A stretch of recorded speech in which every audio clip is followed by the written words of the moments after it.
All right, it's 6:30 on February 22nd, 2023. I'd like to call to order the Rockford Area School District Board of Education business meeting with the start of the Pledge of Allegiance. I pledge allegiance to the flag of the United States of America and to the republic for which it stands, one nation, under God, indivisible, with liberty and justice for all. And Madam Clerk, would you please call the roll? Jimmy Hillstrom. Here. Beth Preska. Absent. Eric Gordy. Here. Amy Edwards. Here. Jenny Nealon. Here. Jessica Johnson here. 5 board members are present, and we do have a quorum of the board. Thank you very much. I'd also like to call out that we have Superintendent Rhonda Dean on video joining us tonight, as well as others in the audience. Item number 2 is approval of agenda. I would call for a motion to approve tonight's agenda. I'll make a motion to approve the agenda. Thank you, Ms. Hillstrom, in a second. Second. Thank you, Ms. Edwards. Any discussion? Finding none, all those in favor signify by saying aye. Aye. Opposed? Agenda is approved. Item number 3, public comments. We'll open up for public comments at this time with reading the statement. Public comment at each regular school board meeting and is an opportunity for residents of the Rockford Area School District to address the school board. After being recognized by the chair, each individual will identify themselves and the group they represent, if any. To ensure that all individuals have a chance to speak, speakers will be limited to 1 3-minute presentation. The public comment portion of the regular school board meeting is not a time to debate an issue, but for the board to hear comments from community members. It is important to remember that the board has a legal responsibility to protect the rights to privacy and due process for all employees and students. This means that both district policy and Minnesota law prohibit public disclosure of matters that involve private data about students or employees, even without naming the student or employee in open session. This prohibition includes the public comment portion of a school board meeting. The board respects and values inputs on matters of concern, but when they involve complaints about a particular student or employee, such input must be heard and addressed by the appropriate personnel, such as the building principal or superintendent, and not during an open meeting of the school board. At that time, I'll ask if there are any open comments. No. Very good. We will close public comment section. Item 4 is consent agenda. Consent agenda is presented in our packet. I'd appreciate a motion for consideration. I will make a motion to approve the consent agenda as presented in our packet. Thank you, Ms. Nealon. There's first. Second. Thank you, Ms. Edwards. There's first and a second. Any discussion? Seeing none, all those in favor signify by saying aye. Aye. Opposed? Motion carries unanimously. Item 5, high student achievement. At this time, I would like to call the Rockford Middle School principal to the table for his presentation. Hello, Mr. Warzaka. Thank you very much.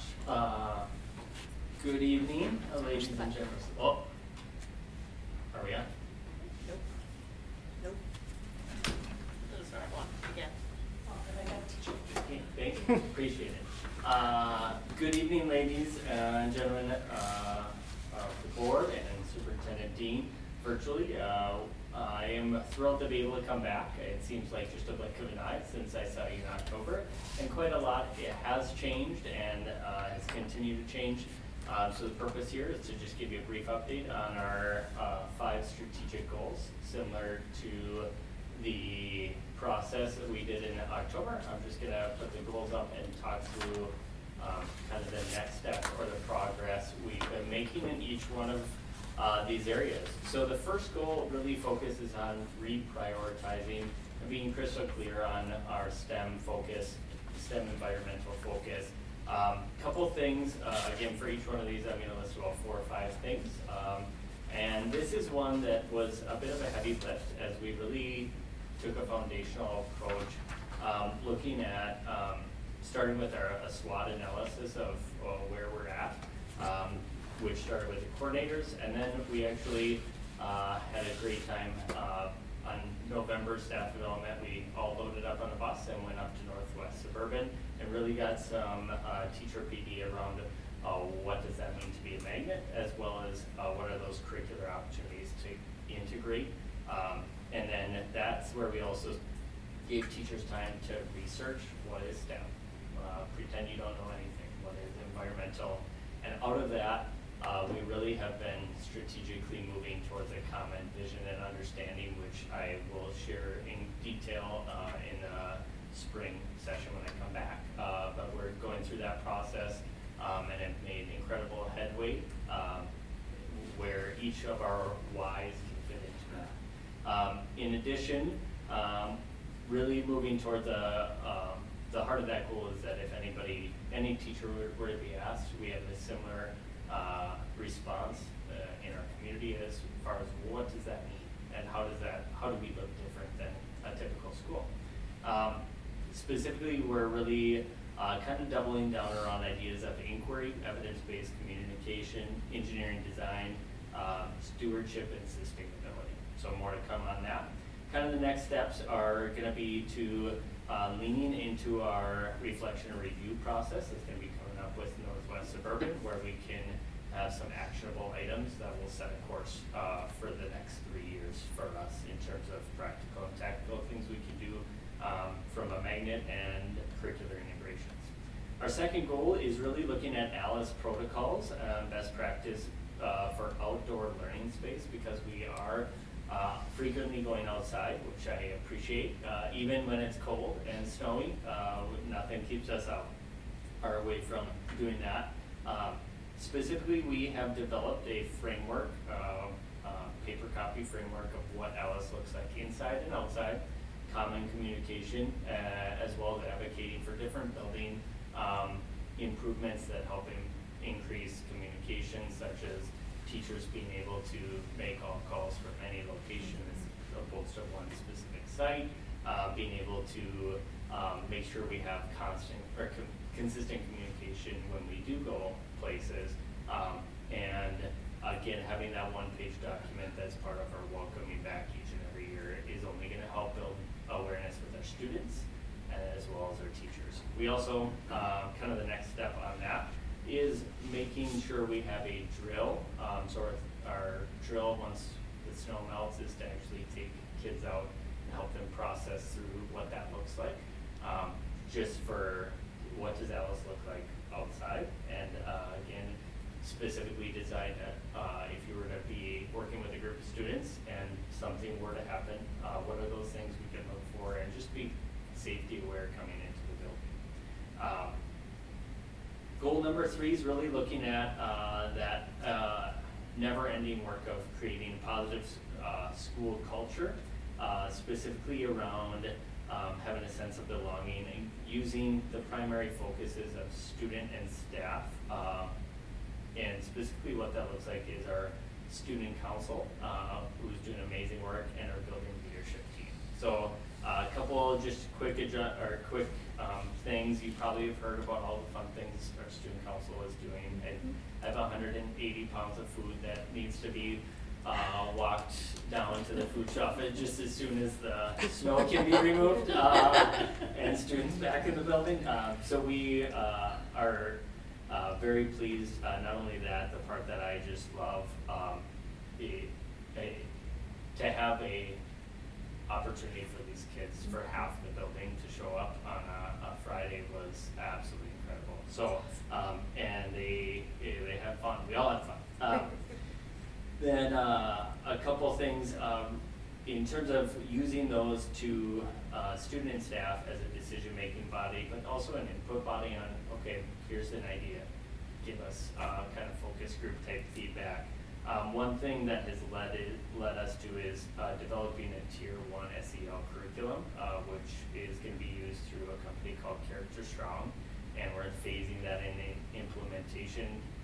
And all grade levels will have one lesson in by March 3rd. And really what it is it's in conjunction with the Minnesota Department of Ed benchmarks on SEL. And so it directly ties into that, and it is just one lesson a week.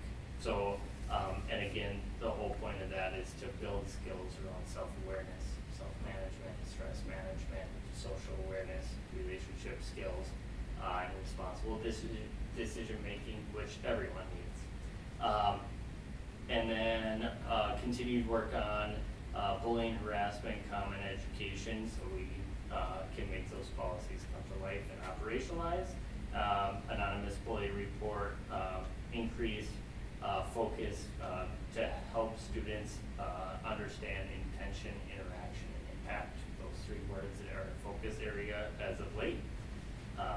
And then additionally, we're having some focus groups called the Safety Squad that really focuses on Alice, and then culture of kindness, about doing positive things to promote our school kindness.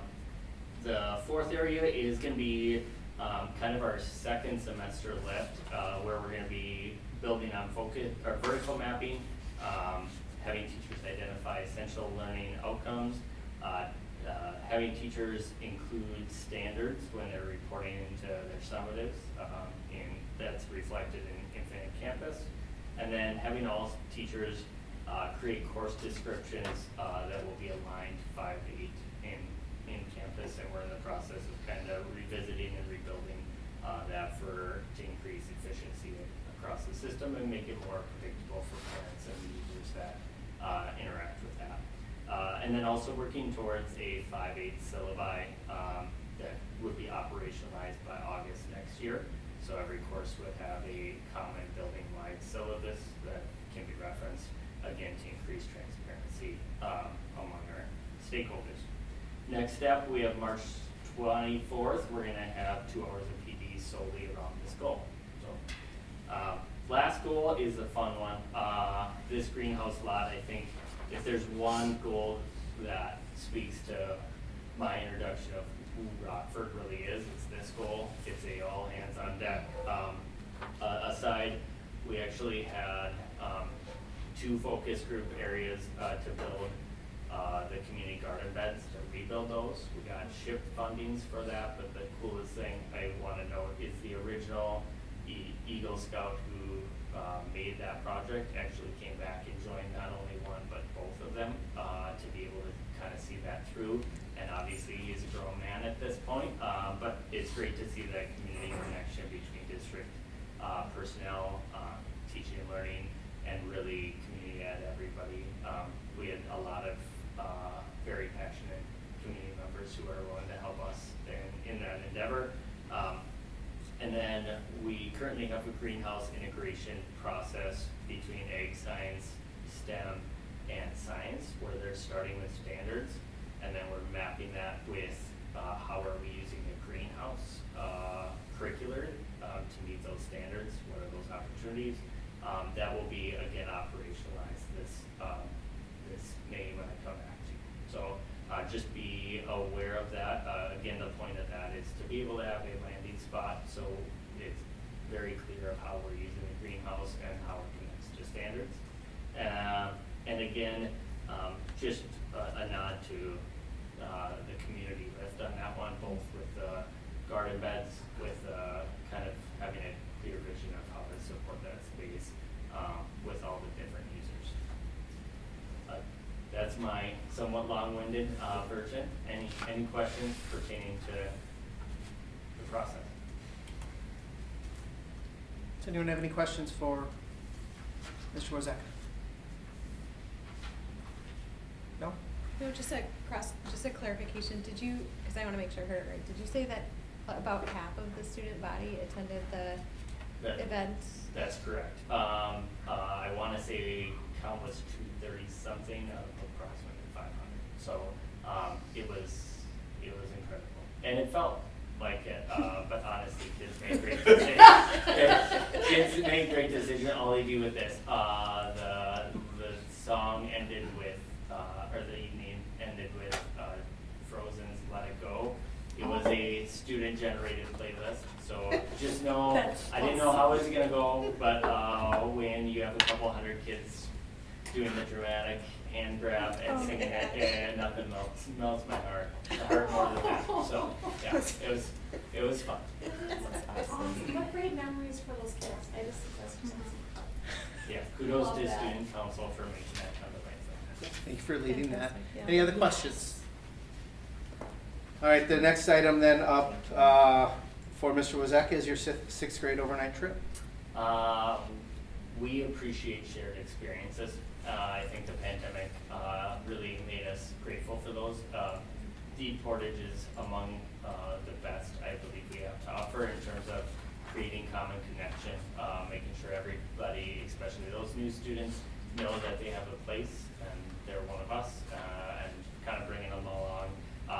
The Deep Portage trip is not a stranger to this board or community, but again, just as a highlight, having gone up there this year, it's fun to see kids in that environment.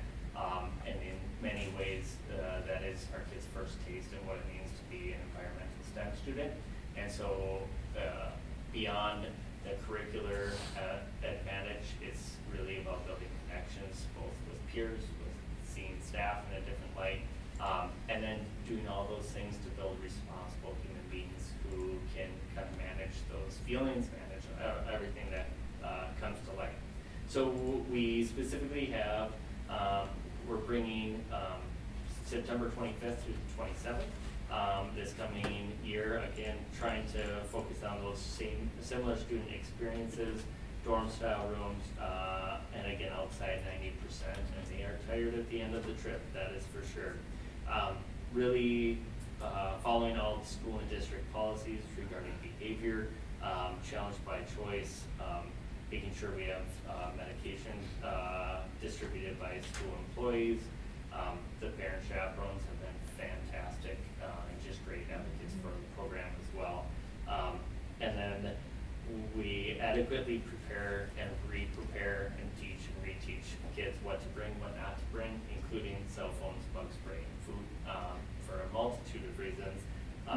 Even though they always tend to show up, we have very responsible kids in that regard. So funding mechanisms, we do have some scholarship funds, and then obviously some partnerships that we try to leverage, community partners to be able to offset a portion of the cost, and very grateful for those.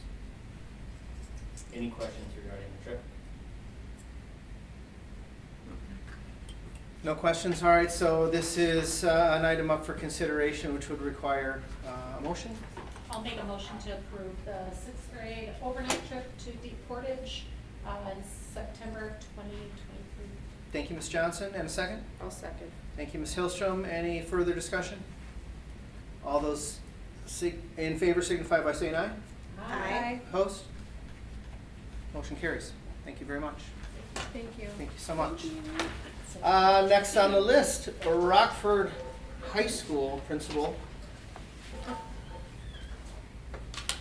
Mr. Menard.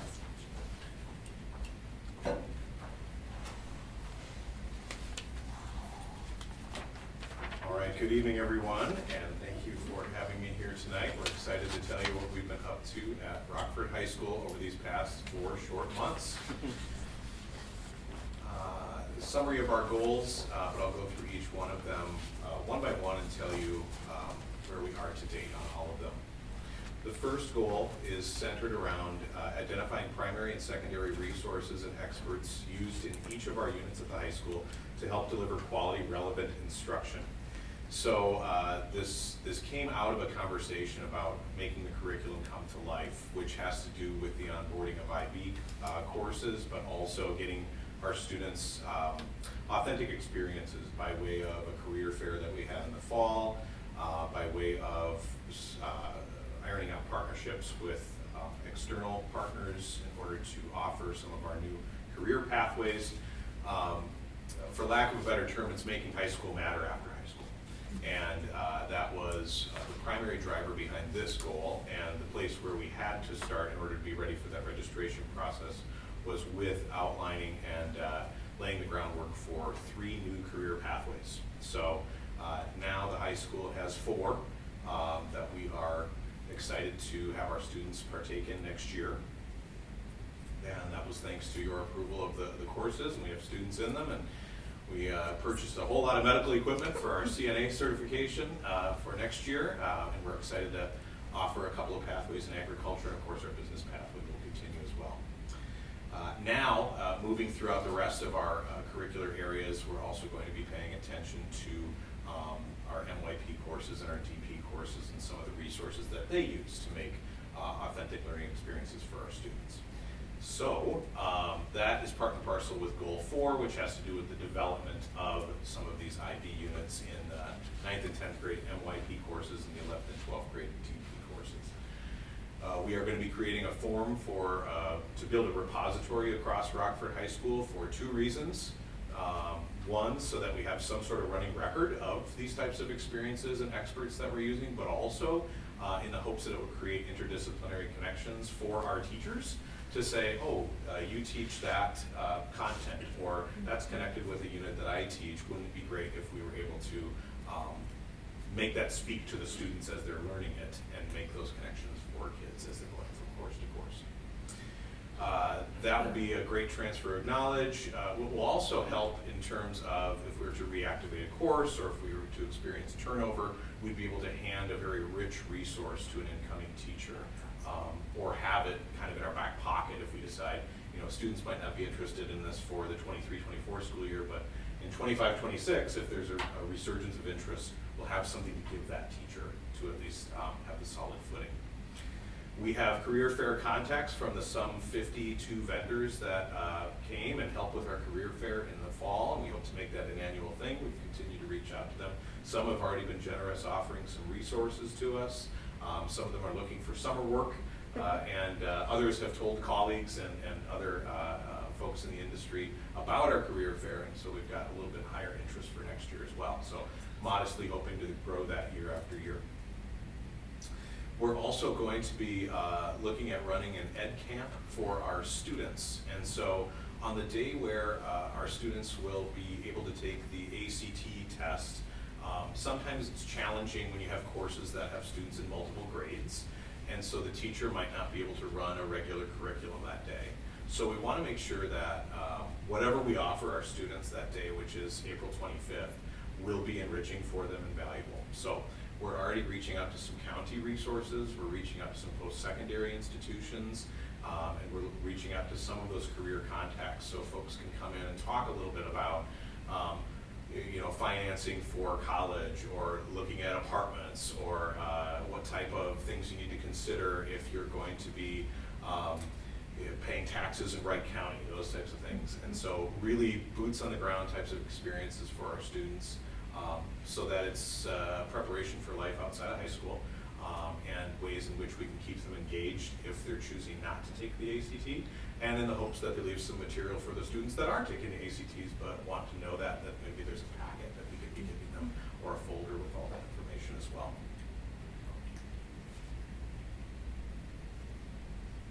Goal number 2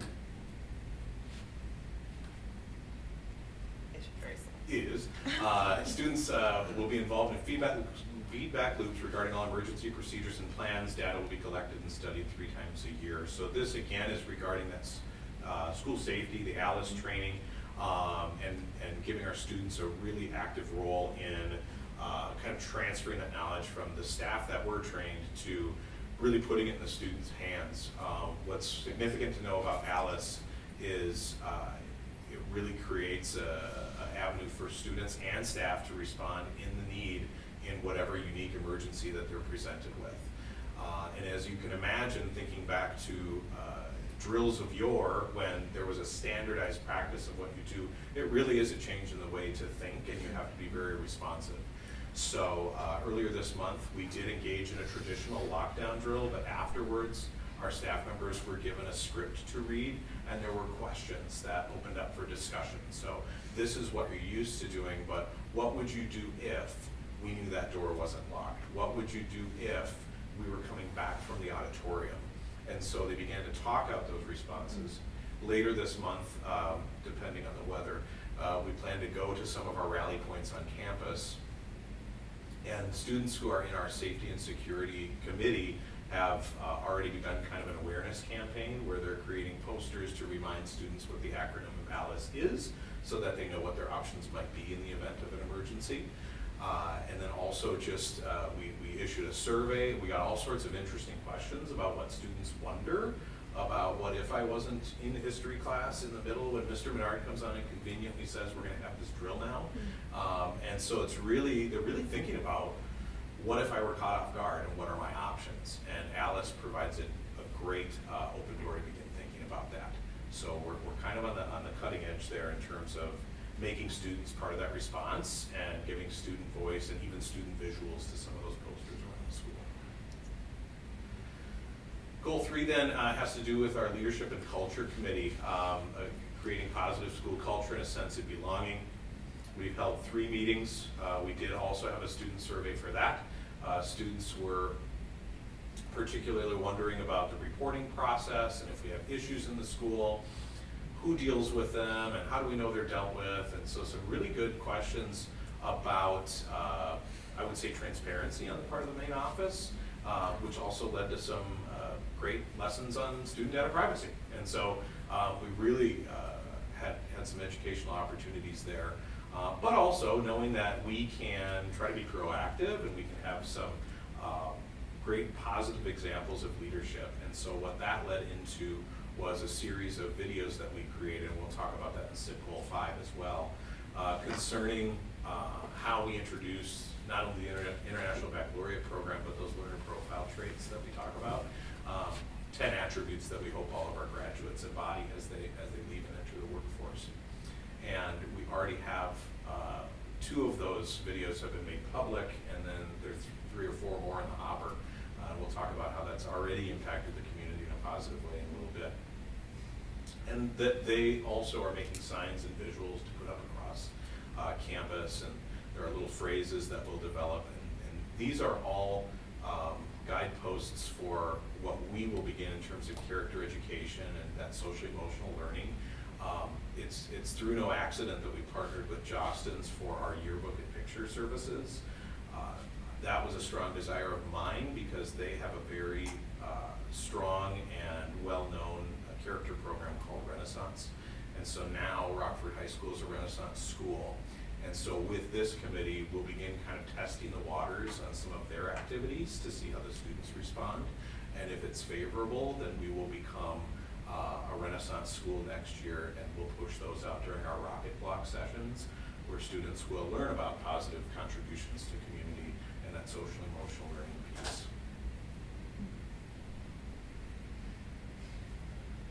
Goal number 4 are those ready to teach units in the middle years program. Again, this is an ongoing process through which we're growing an MYP program as we're teaching it. And so this year, students are engaged in 2 active MYP units, which is a very structured unit design template. That will double next year as we move forward. And they're analyzing the ones that they have tested and taught over last year as well. So as we grow, we'll not only continue to develop new units, but we'll test and improve units that we've taught in the past. A very similar process to our diploma program teachers. This is the first year where our students will be tested over those multi-year courses, the higher level courses. So that will be very telling to our 11th and 12th grade teachers on how we're doing, not only in the courses writ large, but in terms of preparation for each of there's usually 4 types of assessments over the course of those 2 years. That information and feedback will be really valuable as we look towards tweaking those classes moving forward. Of course, with any program, IB also has curricular updates, and so there are new tests that our teachers will need to be prepared for and trained for rolling out in the coming years. That continues to be one area of focus in our professional learning communities. It continues to be something that we meet about on Wednesday mornings when we talk about how things are going, and when we inform teachers on where they probably should be in terms of benchmarks throughout the year. We're going to be entering internal assessment season, which is where students will be engaged in those internal tests. That internal meaning our teachers will grade them, from oral assessments to experiments that they'll design and run. It's going to be a very busy time for our high school kids, especially those juniors and seniors. But again, I would say that there's an advantage to that as opposed to some other advanced programs where there's 1 test day and 1 performance measure. This is over the course of the 2 years and in very different ways. That Google Classroom then is where we have fidelity to the common syllabus and those IB policies that we need to remain compliant with. Goal 5 is an exciting one. Again, that Student Leadership and Culture Committee has been so critical to starting some forward momentum on teaching each other and eventually the broader community about some language surrounding IB and those learner profile traits. And so the first video we launched was about caring, and they're about 30-second videos. And they don't like when I call them this, but there's no better word. They're adorable. These little videos with little graphics, and the kids are laughing halfway through it. They can't get through a tape. But that's positivity, and you show those videos in Rocket Blogs, and jabbing fun at my friends. But at the end of the day, we're aware of that word. We know what it looks like. We can put language to it. And probably the best thing that came out of it is we invented these little, I call them gotcha slips. But if a student is caught exhibiting that trait, they're given a card. I or somebody from the office will give them a card. We partner with Chef Harlan from Tauber, and they present it to them for just a little a la carte treat, just to thank them for continuing to contribute to the positive side of our school culture. And so that's got some early traction, and we're continuing to give out those slips, or having teachers notice those slips and calling students down, ensuring them that they're not in trouble, and giving them a little snack for helping to exhibit those traits and push the positive culture forward. That is my summary on the 5 goals. I'll entertain any questions or comments. Any questions for Principal Bernard? Just a comment. Very good. Food motivation. Right? I love that. That's like Yeah. awesome for high schoolers. Yeah, and thanks to him, he's always willing to help us. He's Chef great. Harlan. He is wonderful. Oh, I love seeing these. So. Ms. Nealon? I have a question regarding, you mentioned there are 2 videos that are public and a few more that are in the hopper. Where are those made public? On the YouTube page?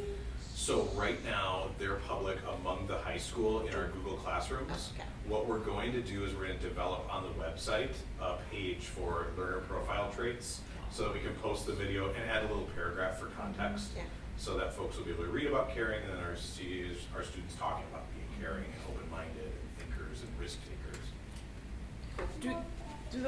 Do they also go out in the newsletter? Yes. Okay. Yeah, so I thought I saw they're going out some. in the newsletter as well, weekly parent bulletin, so, but we're gonna get them on the website. They're Are they on also, Facebook too. sorry, And Facebook. Facebook, yeah, I was gonna say, I thought I saw them on Facebook. Any other comments or questions?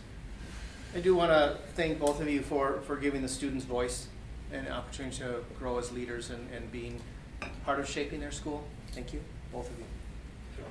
Excellent. I second that. I think that's awesome. Both of you. Thank you. Thank you. Thank you. Yes. Can I make one more Please. comment? Yeah, so I did watch one of those that scrolled through my Facebook page, and all I could think about was, I would love to share this with adults. I'd love to take this to different places and just, this is what caring looks like. And there's no more pure version of how you articulate that and how you define that than those of our kiddos. That can speak to it in such a pure and authentic way. And I was so grateful that day that it scrolled through my Facebook page, because I thought, well, that got me. So thank you. Good. Mhm. Yeah. Excellent. All right, the next item, is prepared by Mr. Huber, and I don't know, Mr. Bernard, are you presenting, or is Joe going to be able to present the DECA state competition field trip request? I know Joe is on. I'm here for any questions. Okay. So, Mr. Huber is online with us presently, and give the floor to Mr. Huber. Hello, can you all hear me okay? Oh, yeah. Yes. Uh-huh. All right, awesome. And then I tried to present, we have one snowstorm and we're instantly back to February 2020, right? Can you see my screen now as I present? Yes. Whoops. Yep. Okay, perfect. All right, so thanks for giving me the opportunity here to present. I am Joe Huber, our high school business teacher / DECA advisor, and so I'm here to request approval for our overnight state competition coming up. So I wanted to start off with just a little bit of background. I know everyone always asks, like, what is DECA again? The acronym doesn't even make sense if you know it. It's Distributive Education Clubs of America. What does that even mean, right? So essentially, it's a business-oriented club. It focuses on preparing emerging leaders and entrepreneurs in 4 specific areas: marketing, finance, hospitality and tourism, and business administration and management. So all those future career paths, and I threw a little photo up there of some of us at a conference we were at this fall, the Back to Business Challenge, which was kind of a good preparation for the students to get some additional experience before our district competitions came up. So a little bit about the competitions that students might participate in. They will do either business-based role plays where they show up and they have 10 minutes to read through a real-world business scenario, a problem that a real business might have. Lots of them lately have had to do with either COVID or supply chain issues, for example. They have 10 minutes to read through that and prepare, and then go present their solution to a judge, right? So we've got an option there for those who think on their feet. For those who like to come in more prepared, we have prepared events where they will do things like write a startup business plan, or they'll tackle a particular problem that a business is facing and then put a presentation together and present that. Oftentimes these accompany 10-page papers or 20-page papers. For 2 events, we even have people who have done 40-page papers. So it's certainly quite the rigor, and this is all on top of their schoolwork, right? This isn't attached to a particular class. So these are high achieving students looking to really grow themselves as future leaders. Some of the successes we've seen so far, our membership has nearly doubled from last year, which I think is just a testament to number one, just getting back from COVID and getting fully into it. Coming out of COVID, we had a year where everything was online and they didn't get that full experience that I'm asking us to go to today. So they really were energized by that last year.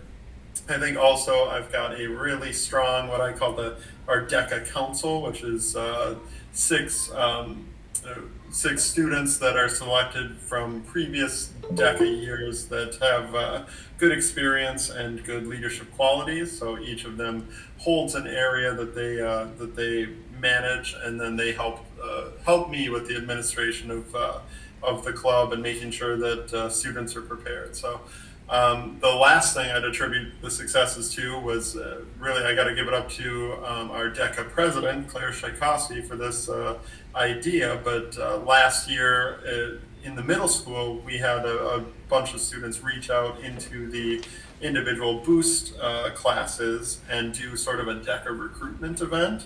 So they went there and they ran a fake DECA event to try to introduce the incoming 9th graders this year.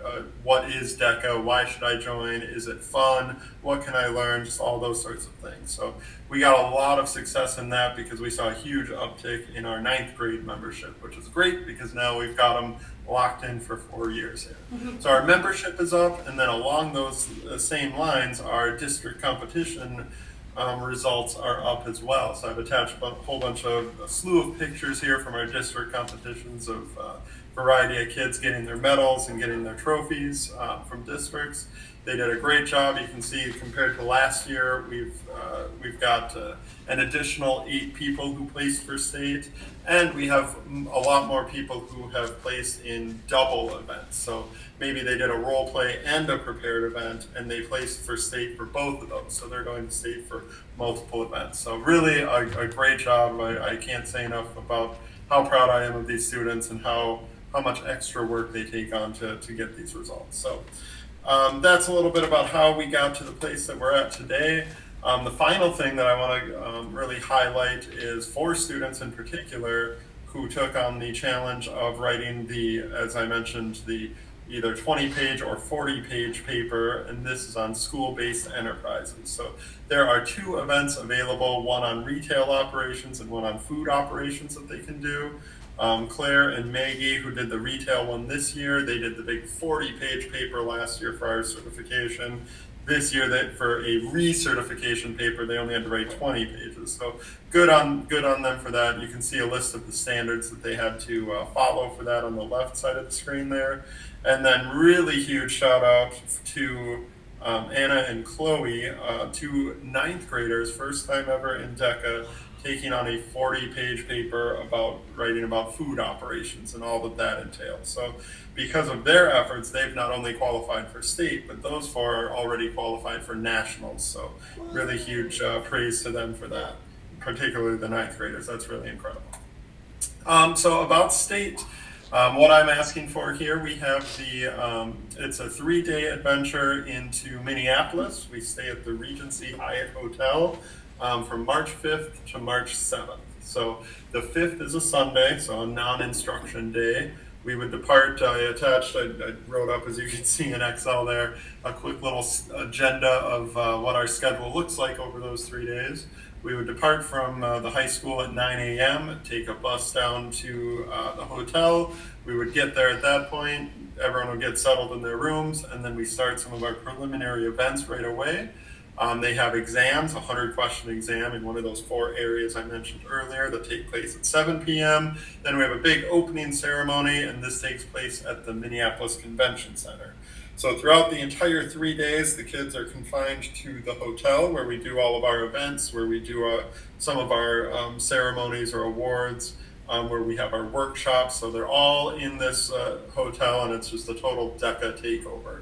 All the different schools, everywhere you walk around, it's just DECA kids everywhere, right? So we stay in the hotel, and then for our opening ceremony, and then for our preliminary awards on Monday, you can see at 7 p.m., those are the 2 events that are outside of the hotel. Those take place at the convention center, which is just 2 blocks away that we take the Skyway to. So there's not even any outside interference. We don't run into anyone. We're not on the mean streets of Minneapolis or anything like that.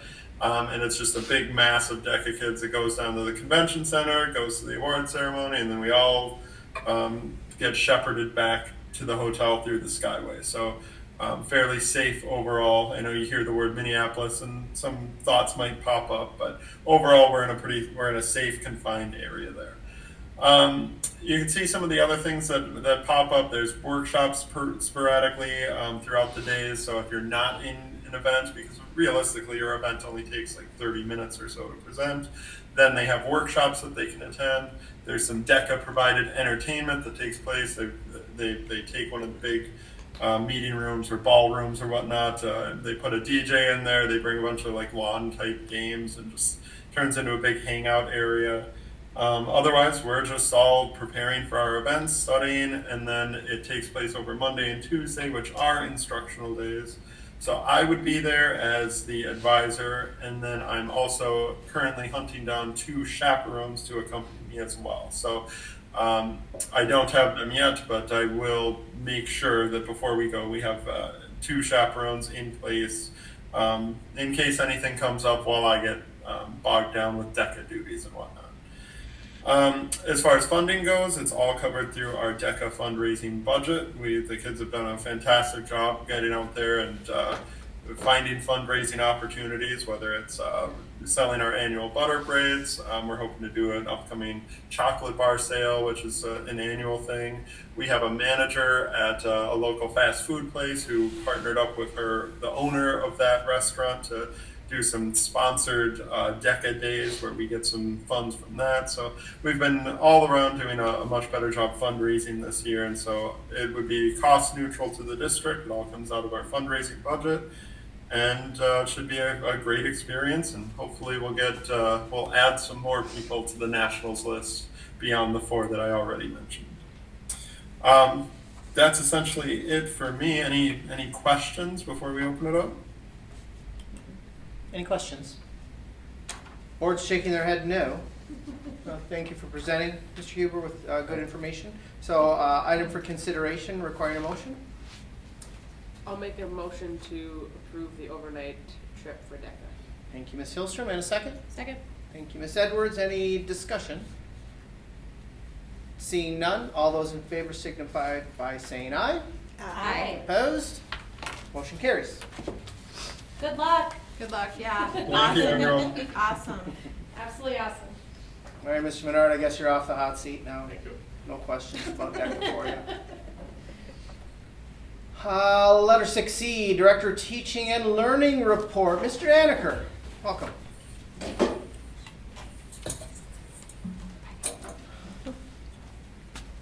Chair Gordy, members of the board, good evening. So tonight's presentation is really around three topics. We are going to be reviewing the Winterfast progress monitoring data from the middle school and the high school. And then we'll also provide an overview of our achievement integration plan for the next 3 school years to follow, and then also our ADSIS plan for the next 2 years to follow as well. Winterfast data, before I go into this, I just want to acknowledge a couple of folks who had a key role in all of this. Of course, our data and tech integrationist, Kevin Neff, runs a lot of our assessments with a hands-on version of running, and so he did a great job. Also, our data specialist, Connie Lure, critical to this process, and as well as our building principals, and then the teachers who support those assessments in the classrooms as well. So the board has seen this slide from last month's meeting. This is the REAPS progress monitoring data. Just a reminder of the format that we've been presenting in. And what's exciting about tonight is that our baselines are a little bit higher. And so up on the screen right now is our middle school FAST data so far this year. On the left is the fall data. On the right is the winter for reading. And so we're seeing the trends that we want to see. We're seeing movement towards the right. And really, and one critical area to look at is that red cell, which is the high-risk students, decreasing as we go through the school year, which is exactly what we want to see. Also, middle school saw some growth on the far right side as well, which is the need seats area as well. So again, movement in the right direction, and we'll continue to monitor the middle school as we complete the school year. And then come June, we'll be looking at our complete data and focusing on growth. And so excited to see what that looks like. For the high school, this is our fast reading data for fall, winter. And so we have, again, on the left is the fall, on the right is the winter. Similar to the middle school, start with a little bit higher baseline than the elementary did. That red cell on the left, the high risk, didn't see any movement for the high school. However, we did see the growth or the improvement that we want to in the 3 bars to the right. So again, in general, we're trending in the right direction, the way we want to go. And so looking forward to see where we end the year. And then just a reminder to the board and the public, the public can access our assessment calendar at the following website, and then follow that that pathway to get to the actual calendar of assessments. I'll pause there if the board has any questions on the progress monitoring data. Any questions? No? Very good, thank you. We'll move on to our A&I plan. So this is a 3-year plan for our achievement and integration. And just a reminder to the board and our public, the purpose of the A&I plan for Minnesota program, this is MDE, is to pursue racial and economic integration, increase student achievement, create equitable educational opportunities, and reduce academic disparities based on students' diverse racial, ethnic, and economic backgrounds in Minnesota public schools. So for eligibility, Rockford is not obviously eligible to participate in achievement and integration. And so the eligibility that we fall under is area 2 there, adjoining. So we are a district that physically adjoins a racially isolated district. And in this case, that racially isolated district that we adjoin is the Osseo Maple Grove School District. We also abut the Buffalo, Hanover, Montrose District, which is also an adjoining partner in Northwest Suburban. A reminder of our Northwest Suburban integration school district partners. We have Hennepin as a racially isolated district. I mentioned Buffalo, Hanover, Montrose. Brooklyn Center, also racially isolated. Elk River is adjoining. Fridley is racially isolated. And I mentioned Osseo Maple Grove as well. So some highlights of our plan, and I forgot to acknowledge up front before diving into the plan. This plan came forward through extensive conversation, planning, and strategizing with our district leadership team, particularly our principals, our superintendent. Also, our IB coordinator had an extensive role in this process as well, given the integration of IB into this plan. And so the highlights that I wanted to share with you tonight are the 3 goals. And so the goals are central to the plan itself. There's also 3 strategies that support the goals. And then there's also key indicators of progress, which are markers and benchmarks along the way to assess our growth towards accomplishing those goals. So the first goal in this plan for the next 3 years is that the performance of Rockford Elementary Arts Magnet School, grades 3 and 4 non-white students on the MCA reading assessment will meet or exceed that group's 5-year average. The current 5-year average is 39.02%. And so the reason we chose this one is that it's easier to aggregate this data through MCA data because the data is already parsed out via different student categories. In this case, we're looking at race and ethnicity. And so it's easier for us to track this data through that method. Also, we'll note that we are highlighting the growth of non-white students, and that ties back to the achievement and integration purpose of this plan. The A&I plan also asks that we align our goals with world's best workforce areas. So in this case, it's the world's best workforce area of all racial and economic achievement gaps between students are closed. And then also we define the goal type within the plan in terms of achievement disparity. Goal number 2 is not necessarily written as a SMART goal, but that's a little bit purposeful on MDE's end. So our goal number 2 is that Rockford area schools will annually provide the opportunity to participate in job-embedded professional development to 100% of licensed teachers that, and this is straight from Helsby language, shows evidence of self-reflection and discussion of the following topics in a way that deepens teachers' understandings of their own frames of reference, potential bias in these frames, and the impact of bias on expectations for and relationships with students, families, and school communities. So in order to accomplish this goal, what we would be looking to do over the next 3 years is each year intentionally provide professional development that addresses this theme. And so we would be offering that to 100% of our licensed teaching staff. This aligns with world's best workforce area of all racial and economic achievement gaps between students are closed.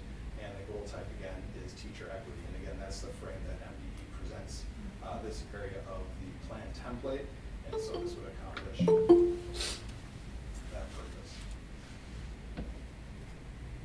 And then our final goal for the A&I plan is that the annual number of Rockford area schools students' participations in Northwest Suburban Integration School District programming as reported in the annual participation summary from Northwest Suburban Integration School District will meet or exceed the district's 5-year average.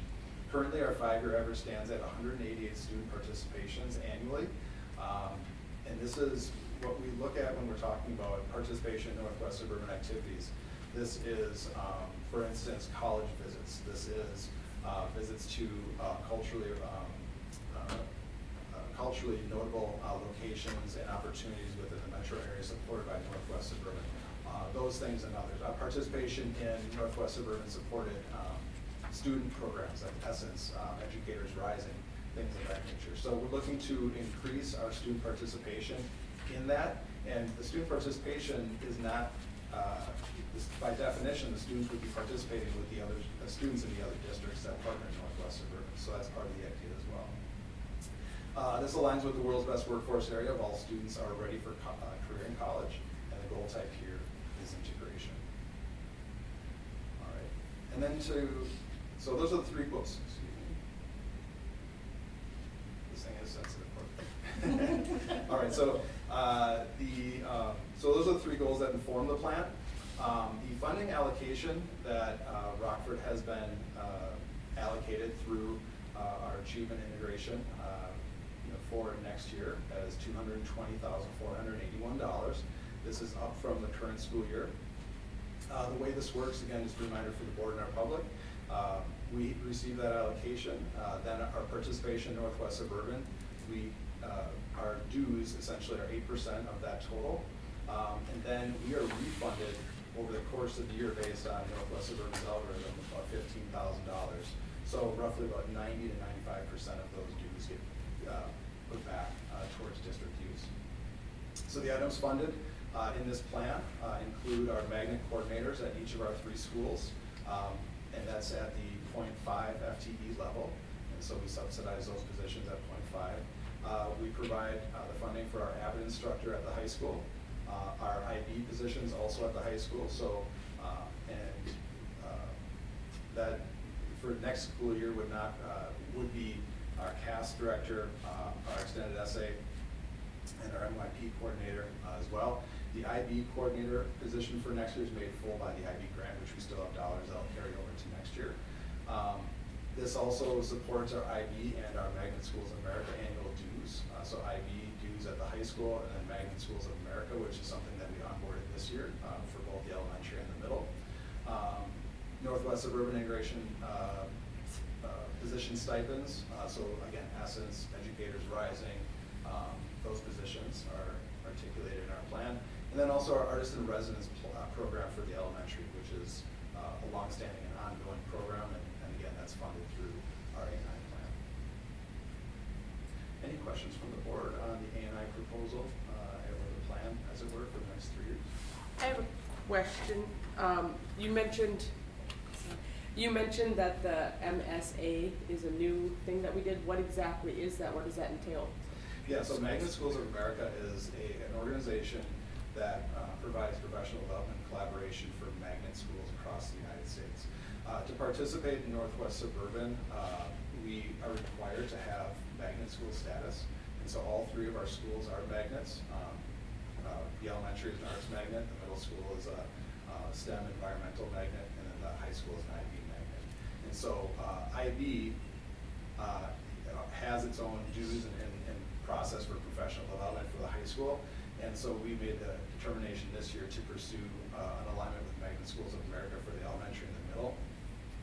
It's far less expensive. The bill is far less than IB, so it's very approachable, but we just wanted to make sure it was addressed in our plan as well.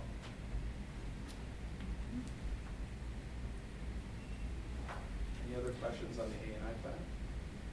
Any questions from Mr. Daniker? No? Yep. And on the A&I plan, this would require, it requires 3 signatures, board chair, superintendent, and also our NAPAC chair will sign off on it as well, as they were consulted in the process. Okay. And then finally, our alternative delivery of specialized instructional services, or ADSIS plan, for the next 2 school years. Reminder for the board and the public, the purpose, well, ADSIS comes from state special education aid, and the purpose of that is intentional and is designed to head off or reduce, as it is on the screen there, the number of inappropriate referrals to special education. So by investing proactively in strategies to prevent students from starting down the special education pathway, the idea is that we're using our dollars essentially more efficiently in education. Our highlights for the ADSIS plan for the next 2 school years. The central piece here is the addition of ADSIS behavior. There's 3 different ADSIS areas that can be funded: ADSIS math, ADSIS reading, and ADSIS behavior. As you know, currently we fund ADSIS reading only across the district. And so for the current school year, we have up to 4.0 FTEs of ADSIS reading. What we're proposing is that for the next 2 school years, we adjust that slightly. And so we would reduce the number of ADSIS reading FTEs across the district to 2.5, while adding 2.2 FTEs of ADSIS behavior, so 4.7 total. So it would be a little bit of a slight increase in the district financial effort towards supporting ADSIS. Also, a reminder that ADSIS, the breakdown between state aid and local aid or local contributions is about 60-40. So we put in 40%. If it's a 1.0 salary, we put in 40%, and the state reimburses us for the other 60 roughly on an annual basis. Also, just I want to add in there that so we'd be looking at 4.7 ADSIS for next year. Currently, we have 4.0.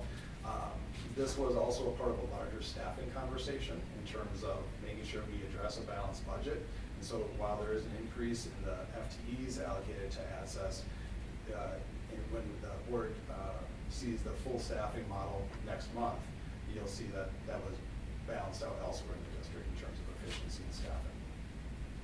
The rationale behind adding behavior and reducing reading is twofold. First, we're aligning the reading staffing to the number of students served.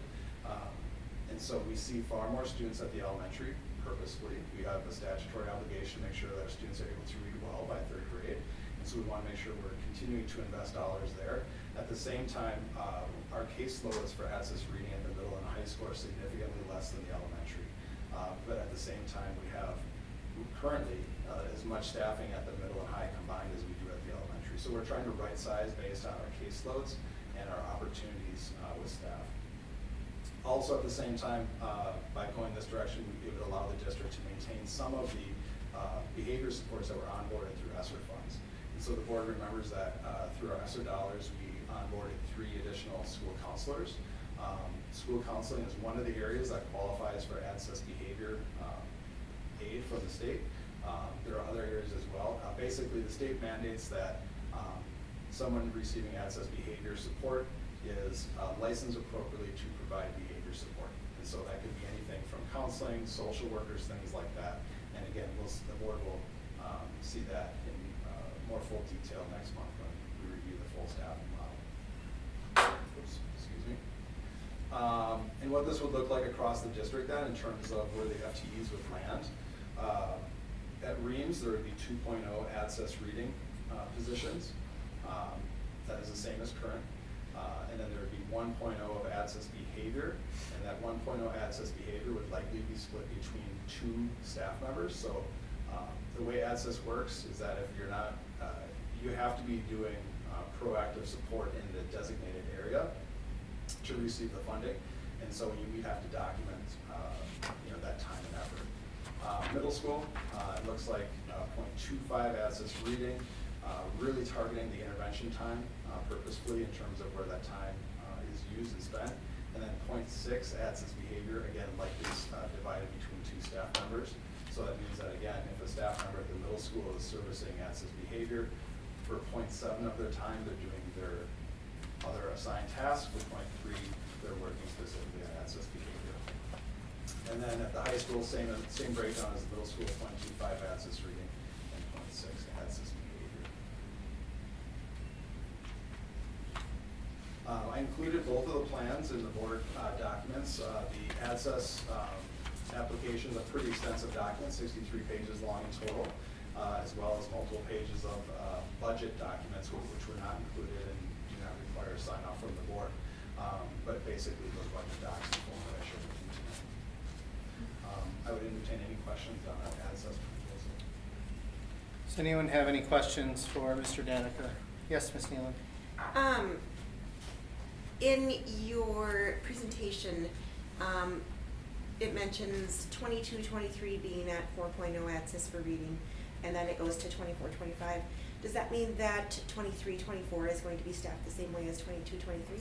Yeah, I'm sorry. So the way MDE labels their fiscal years is a little bit confusing sometimes. So FY24 is actually next school year, the 23-24 school year, with the FY24 indicating the expiration of the financial year for MDE's view at June 30th. Okay. So 22-23 is this year, 24-25 is next year. Exactly. Thank you for clarifying. Yeah. So with the, question, with the application, you had a leadership team. Were all members of that leadership team involved in the creation of this application? I see principals, special ed director, and then some reading teachers, one in the crowd today. Yeah. So the names that are on the leadership, we are required to establish a leadership team per the plan.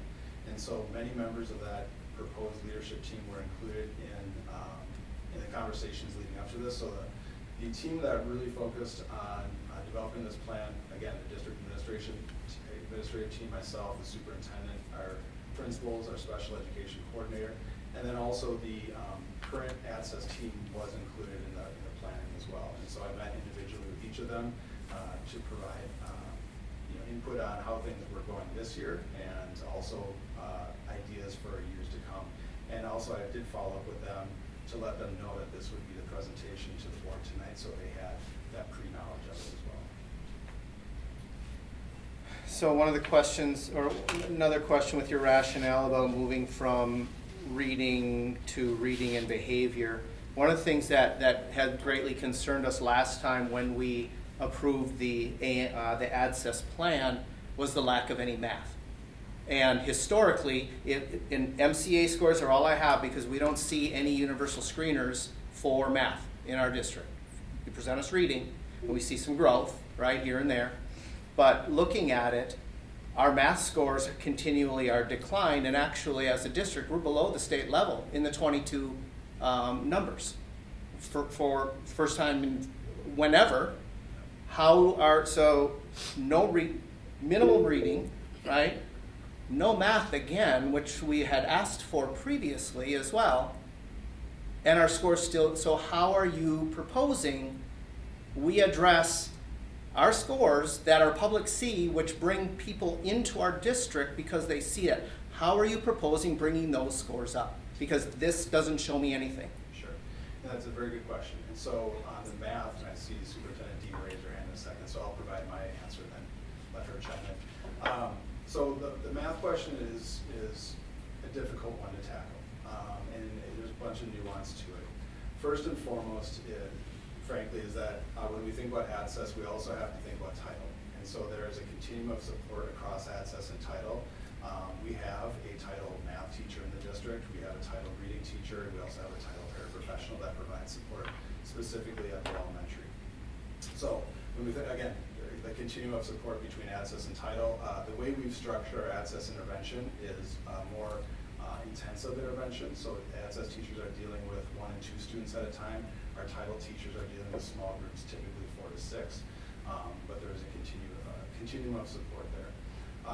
In terms of math as well, we have, in the state of Minnesota, frankly, we have a teacher shortage. It's a teacher crisis.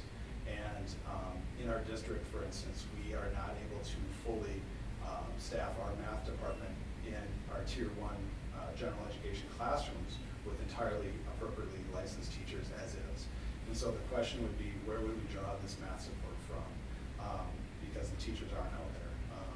They're just not. And so in terms of building and intervention models, I would hesitate to build an intervention model knowing that we're going to have great difficulty finding the quality of instructors necessary to provide that intentional support.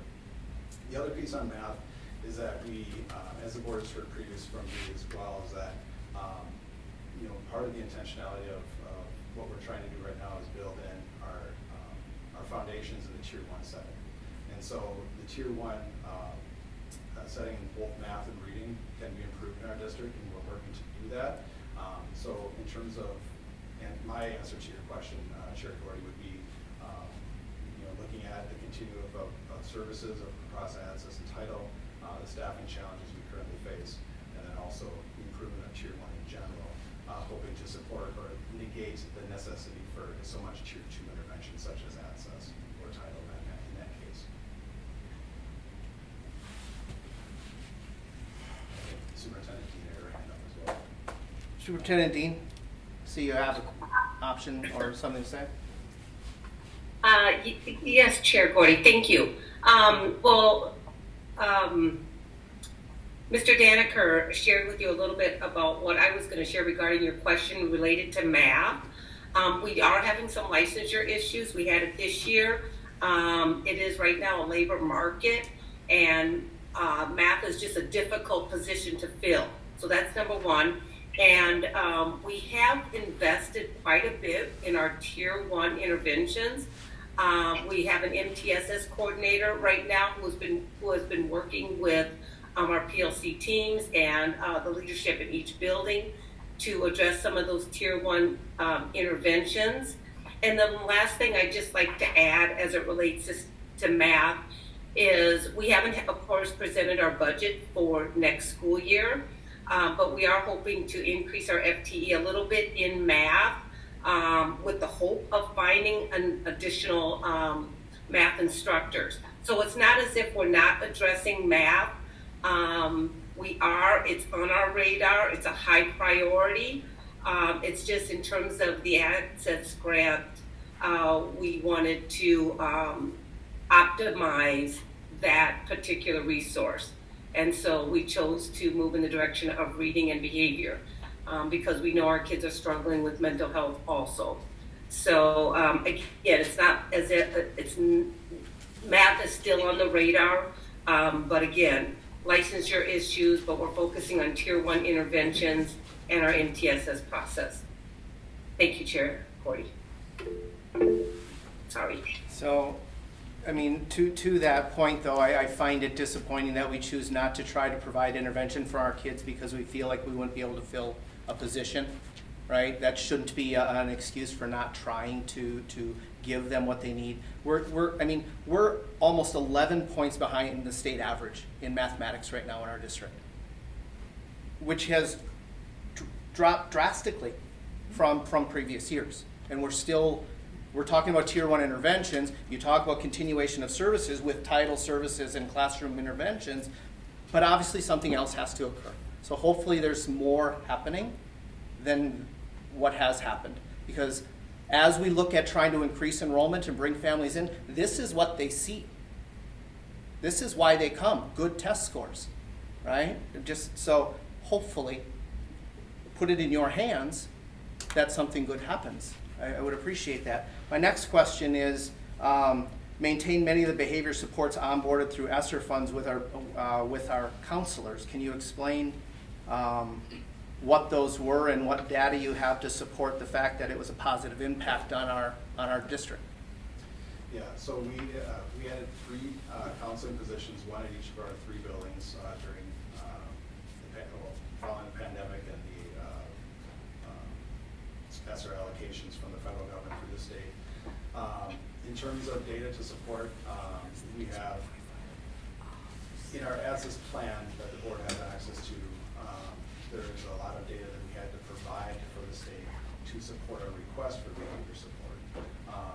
And so we have, as Superintendent Dean mentioned, we have a significant amount of need going on across the district in terms of the behavior that we're seeing, and then that begets the question of how can we avoid that or reduce that, which is again the purpose of ASSIS behavior supports. And so what we're looking to do, so if we did nothing, if we did nothing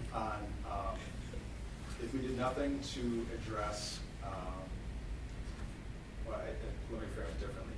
We could choose to address the expiration of our COVID dollars in other ways through our staffing model, but in working again with the principals and getting the feedback from the counseling staff and in general anecdotal pieces from across the buildings as well, we thought it would be prudent to try to continue to work with behavior needs, especially in the counseling area, and those different efforts that are going on through ASSIS dollars. So that's the data that we use to inform the need is included in the plan, and then we're hoping to see improvement on what those numbers are, through the course of the plan itself. So you have 60% at each building, right? And 6 FTEs. Yep, 60% FTE Yeah. at each building, but you're talking about having a full counselor in that position, right? And there's a school safety or school security or safety officer there as well, right? And in the middle school and the high school as well? So actually, yes, so all 3 buildings have additional behavior support. We have a stop and think personnel at the elementary, and then we also have, previously it was called stop and think at the middle school. We amended that this year to a school safety specialist at the middle, and then there's also one at the high school. So those are behavior interventionists essentially at each of those 3 buildings to help support behavior. And then we do have, as you mentioned, the counseling positions as well. And so in this plan, what we're proposing is to use 1 full FTE at the elementary, split between 2 people, so 0.5 and 0.5 of their dedicated time is spent to proactively work with students on reducing behavior risk and reducing behavior outcomes, and then the 0.6 at the middle and 0.6 at the high, again with that personnel split across 2 individuals to do the same. And the reason it's reduced at the middle school and high school is simply because at the secondary level, there's other things that come into a counselor's day, for instance, other than working with students on behavior and support. There's things like registration, there's things like college planning, all those sorts of things, which make it very difficult to assign so much time as we're proposing for the elementary. Also just remembering that behavior support, we talked a lot about counselors, but it could be a counselor, it could be a social worker, it could be a dean of students. Any of those positions, among others, would fit the purpose of access behavior. Any other questions from Mr. Daniker? Ms. Johnson? I have kind of a list, so. First, is there a deadline for this application? Yes, this application is due March 3rd. March 3rd? Okay, so it has to be approved today. If it's not, then. So this is not a board It's action. not board, is it? This requires superintendent's Right. signature. Oh, okay, all right. So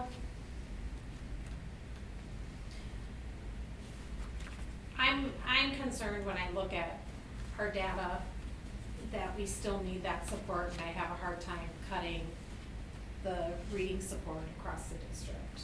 I just, looking at our data, it's helped, and that's the reason we have it. I understand the behavior. Are there other grants available for the counseling, the behavior? Is there something else available so that I struggle with taking away from our academics because I watch our score, math, for example, concerns me tremendously as we watch those scores continually drop every year. Is there another funding source so that we aren't taking away from that academic support that we're offering the kids? And why we're not, I agree with Chair Gordy over the math that I understand that it can be hard to find staff for that, but why aren't we still trying to get that? Do we have to fill it if they grant us math? Do we have to fill it if we aren't able to, if we aren't able to staff it? I want to say in the past, we weren't able to staff an access position here in this building, yet we were still able to have that available to us. Sure. Once we were able to fill it. Yeah, so in access planning, you can request whatever you want and justify. The state can award that, and you're not required to necessarily fill it, right? So in an access plan, the saying goes is that you can amend your budget, you can't amend your plan. And so if it's not in your plan, you can't budget for it essentially, right? So we could add math support if we wanted to. Having said that, as I mentioned earlier, this is part of the larger staffing model that we've been working on as a district administrative team. And so in order to continue to meet the board's expectation of a balanced budget, adding staffing on ADSIS would cause us, there's a trickle-down effect. We Right. have to address that elsewhere in the system. And so we can certainly look at that if that is, a directive from the board, but realizing that it would have impact elsewhere. And that impact elsewhere, again, if we're maintaining the expectation of a balanced budget, might be an area that, draws concern or criticism as well, frankly. I just, if something were to become, a grant become available, or the state decide they're gonna fund counseling beyond the ESSER funds or something like that, I feel like, well, now they're funding these positions that we asked for access funds for, and we didn't ask for math, and we don't have it available to us. Whether we fill it or not, I personally would feel like we should ask for it, because if we are able to implement that, it's better for our kids to have all those options rather than say, well, we didn't check the box, so we can't do that. And it's just something that I felt for several years, that continually watching math scores drop, why are we not trying to do something to help with those interventions for those kids? And you do make a fair point. The Superintendent Dean's raised her hand, but you do make a fair point. The state is currently discussing dedicated funding for student support services. What's a little bit unclear at this time is exactly what that would look like. So it's a little bit speculative, but at the same time, I appreciate what you're saying is that if it's not in the plan, as I mentioned, if it's not in the plan, it can't be in our budget. Right. So It should be in our plan. If you ask Sure. me, it Yeah. should be in our plan, and then we can go from there. Whether we can budget for it or not and keep a balanced budget, but what could we adjust, whatever, but you never know, the state could kick in for that, so. And that would be, and frankly, that would be a pragmatic approach to doing this in terms of these unknown times that we're in with what's going down at the state capitol. And so, it would not be hard for us to go back to this plan as it currently, essentially it's in a finished draft state. Superintendent Dean has not signed it, so we're not compelled to send it tomorrow. We could go back and add the math section to our existing plan if that's the direction from the board. And as you said, if then there's dollars that would be freed up to reduce our allocation on the behavior side, perhaps we could direct them towards math. That would be appropriate. I just feel like, why not ask? Why not ask for it? If we don't have to fill it, why not ask for it and have that option rather than, oh, well, we don't have to fund that, but we, I just. And by the way, I didn't answer part of your question, which was, are there other existing grants? Currently, there's only one other grant opportunity posted at an MDE site, and that has nothing to do with the opportunity. So.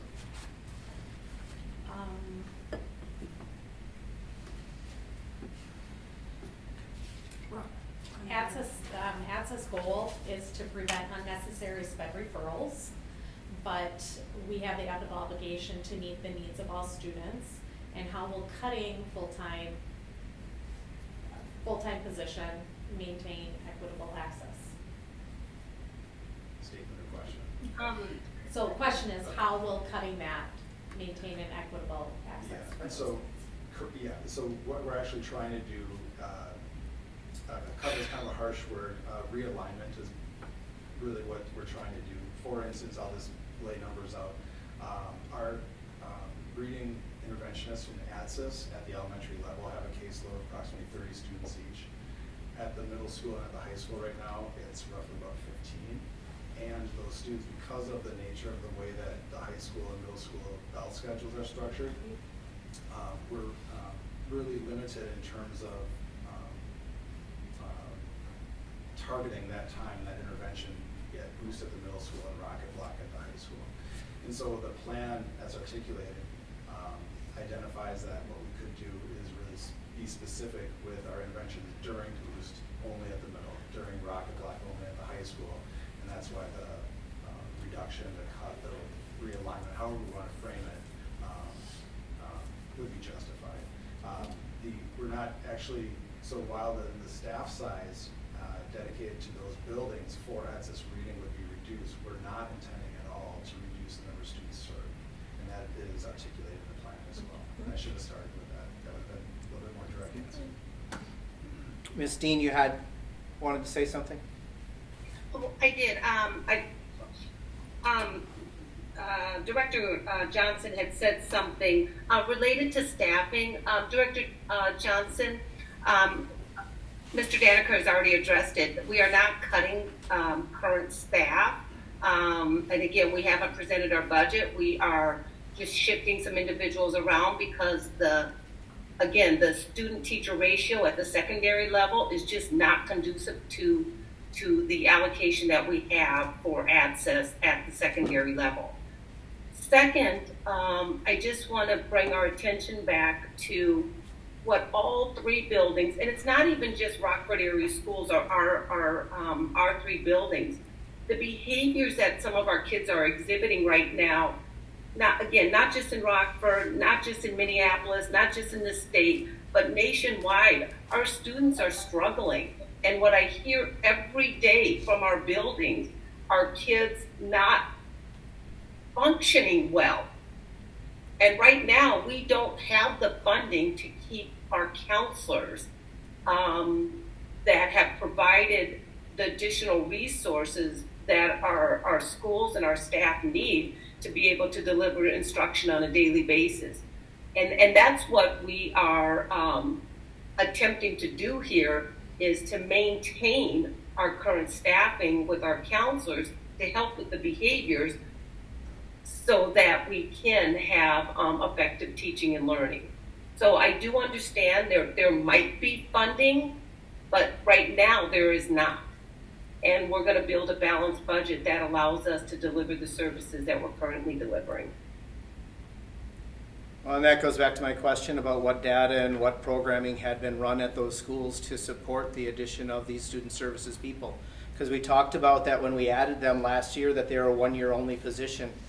And now we're looking at doing that to the, hopefully not the halting of the progress at the secondary level with reading intervention, but at the absolute detriment of providing the opportunity for mathematic intervention. And there was no comment of programming at each level nor data associated to the positive effect of those people in those buildings.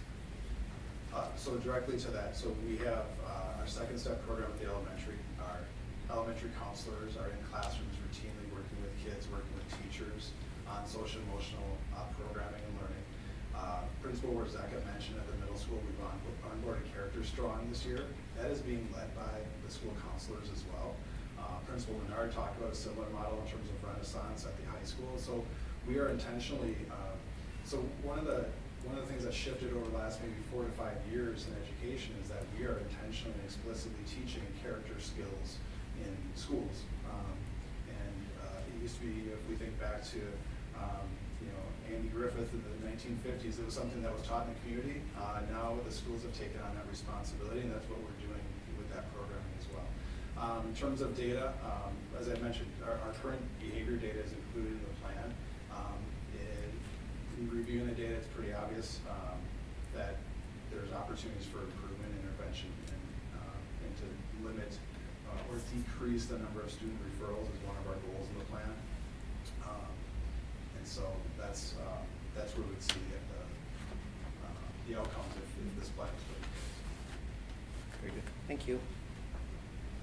Any other questions before we move on? Can I just just reiterate that I strongly feel we should be adding math to it so that we have that option, so it isn't off the table if something were to become available. And I respect the balanced budget. I respect that, and I'm thankful for that.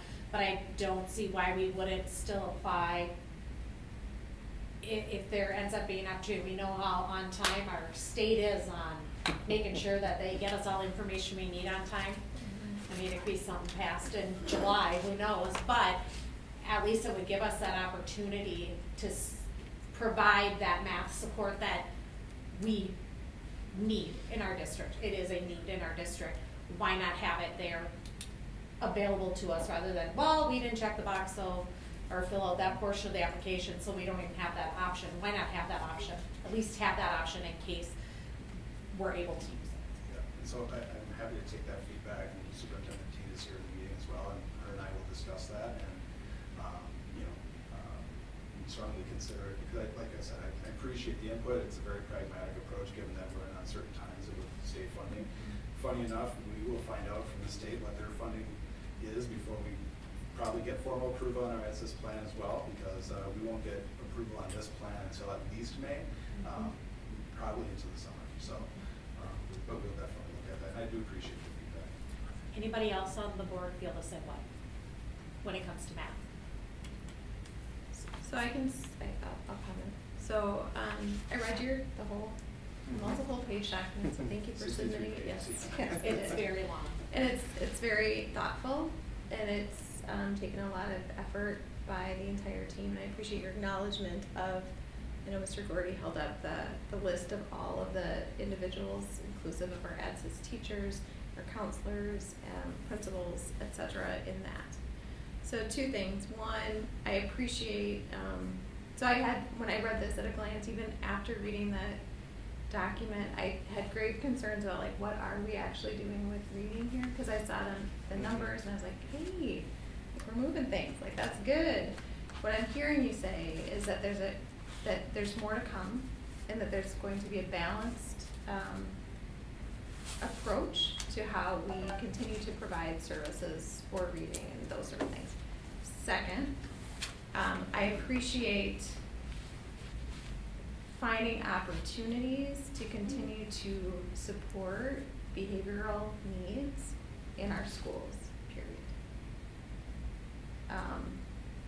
If you think about different, how can you teach a kiddo, a student, if they're in a behavioral crisis? You cannot.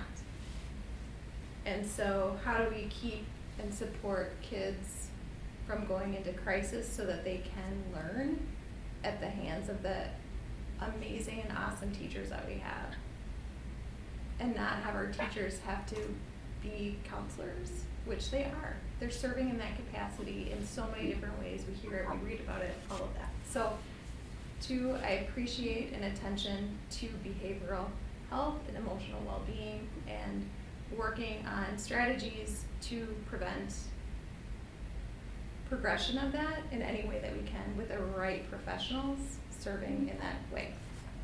3, I agree with Jessica's very practical and thoughtful comment on why wouldn't we? Because we are hearing conversations at the state about mental health, behavioral health crises within our schools is significant, and perhaps the state will do something about that and we'll be able to continue to have support from a different funding source. We don't know that. So if, and this is where this is the you question, like, because I don't know, I'm just right? But if there is no harm in putting placeholders in our ADSIS plan to say, well, if something shifts over here and something shifts over there, again, I think what you're hearing from the board, at least from my perspective, is we want to keep things whole. It seems like we're making forward progress in many areas, reading especially. We have an issue with math. We have title services for math, but for whatever reason, it seems like that's not moving the needle or pushing us further.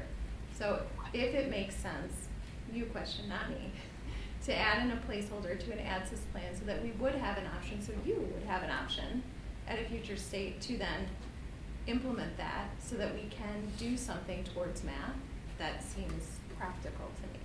But again, I'm not the person that, and this doesn't require board approval, so that's just my feedback to you. And again, I just wanted to tell you that I did appreciate seeing the full summative document and all those sort of things. Thank you for your comments, and like I said, we will strongly look at adding math to the plan for board comments. Perfect. Thank you. Any other items for this? Perfect. Mr. Daniker, you're still on the agenda with 6F with the NAPAC concurrence. So, and actually, unfortunately, we had to postpone our NAPAC meeting for this evening, and so we are going to let the state know that we'll be postponing that concurrence affirmation until March. So we'll put that on the March board agenda. And actually, just circling back to our last topic, also I'll work with Superintendent Deep to put math data on the March agenda as well, so brought up as well. Truly appreciate that. Thank you so much. Thank you. Appreciate it. Thank you so much. Fiscal responsibility. Resolution to acknowledge contributions, donations to the district. Superintendent Dean, you are the presenter for this. Yes, Chair Gordy, thank you. Again, every month we have contributions that come into the district. And once again, this month, I added up the amount of contributions, and it's over $6,000. And so again, these are contributions that come to our district from, they could be a single individual who donates items or financial contribution to a family trust or a local Legion club to the Rockford Foundation. So just very appreciative of our school community and the greater Rockford area schools community for their monthly donations and how they continue to support the educational endeavors that our kiddos and our staff engage in. So just truly grateful. Thank you for providing that information. This is a resolution item, so up for consideration for a motion. I'll make a motion to approve the resolution as stated in the packet. Thank you, Ms. Johnson. And a second? Second? Any discussion? As it is a resolution, Madam Clerk, will you please call the roll? Jamie Hillstrom? Aye. Eric Gordy? Aye. Amy Edwards? Aye. Jenny Nealon? Aye. Jessica Johnson? Resolution passes unanimously. Excellent. Thank you to the generosity of everyone in our community. Next item is 7B, Capital Facilities Project Review. Mr. Luer, you're listed as the presenter.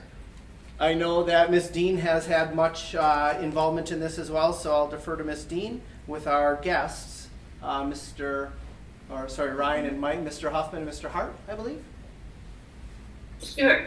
Again, thank you, Chair Gordy. I know that Mr. Lohr is on site, so he will help facilitate the discussion from there. But online, we also have Ryan Hoffman, who represents ICS, who has been our partner in our facility upgrades over the last few years. And also online, we have Michael Hart from PMA, who has helped us with our financial endeavors over the last few years. So I am going to turn it over to Mr. Hoffman.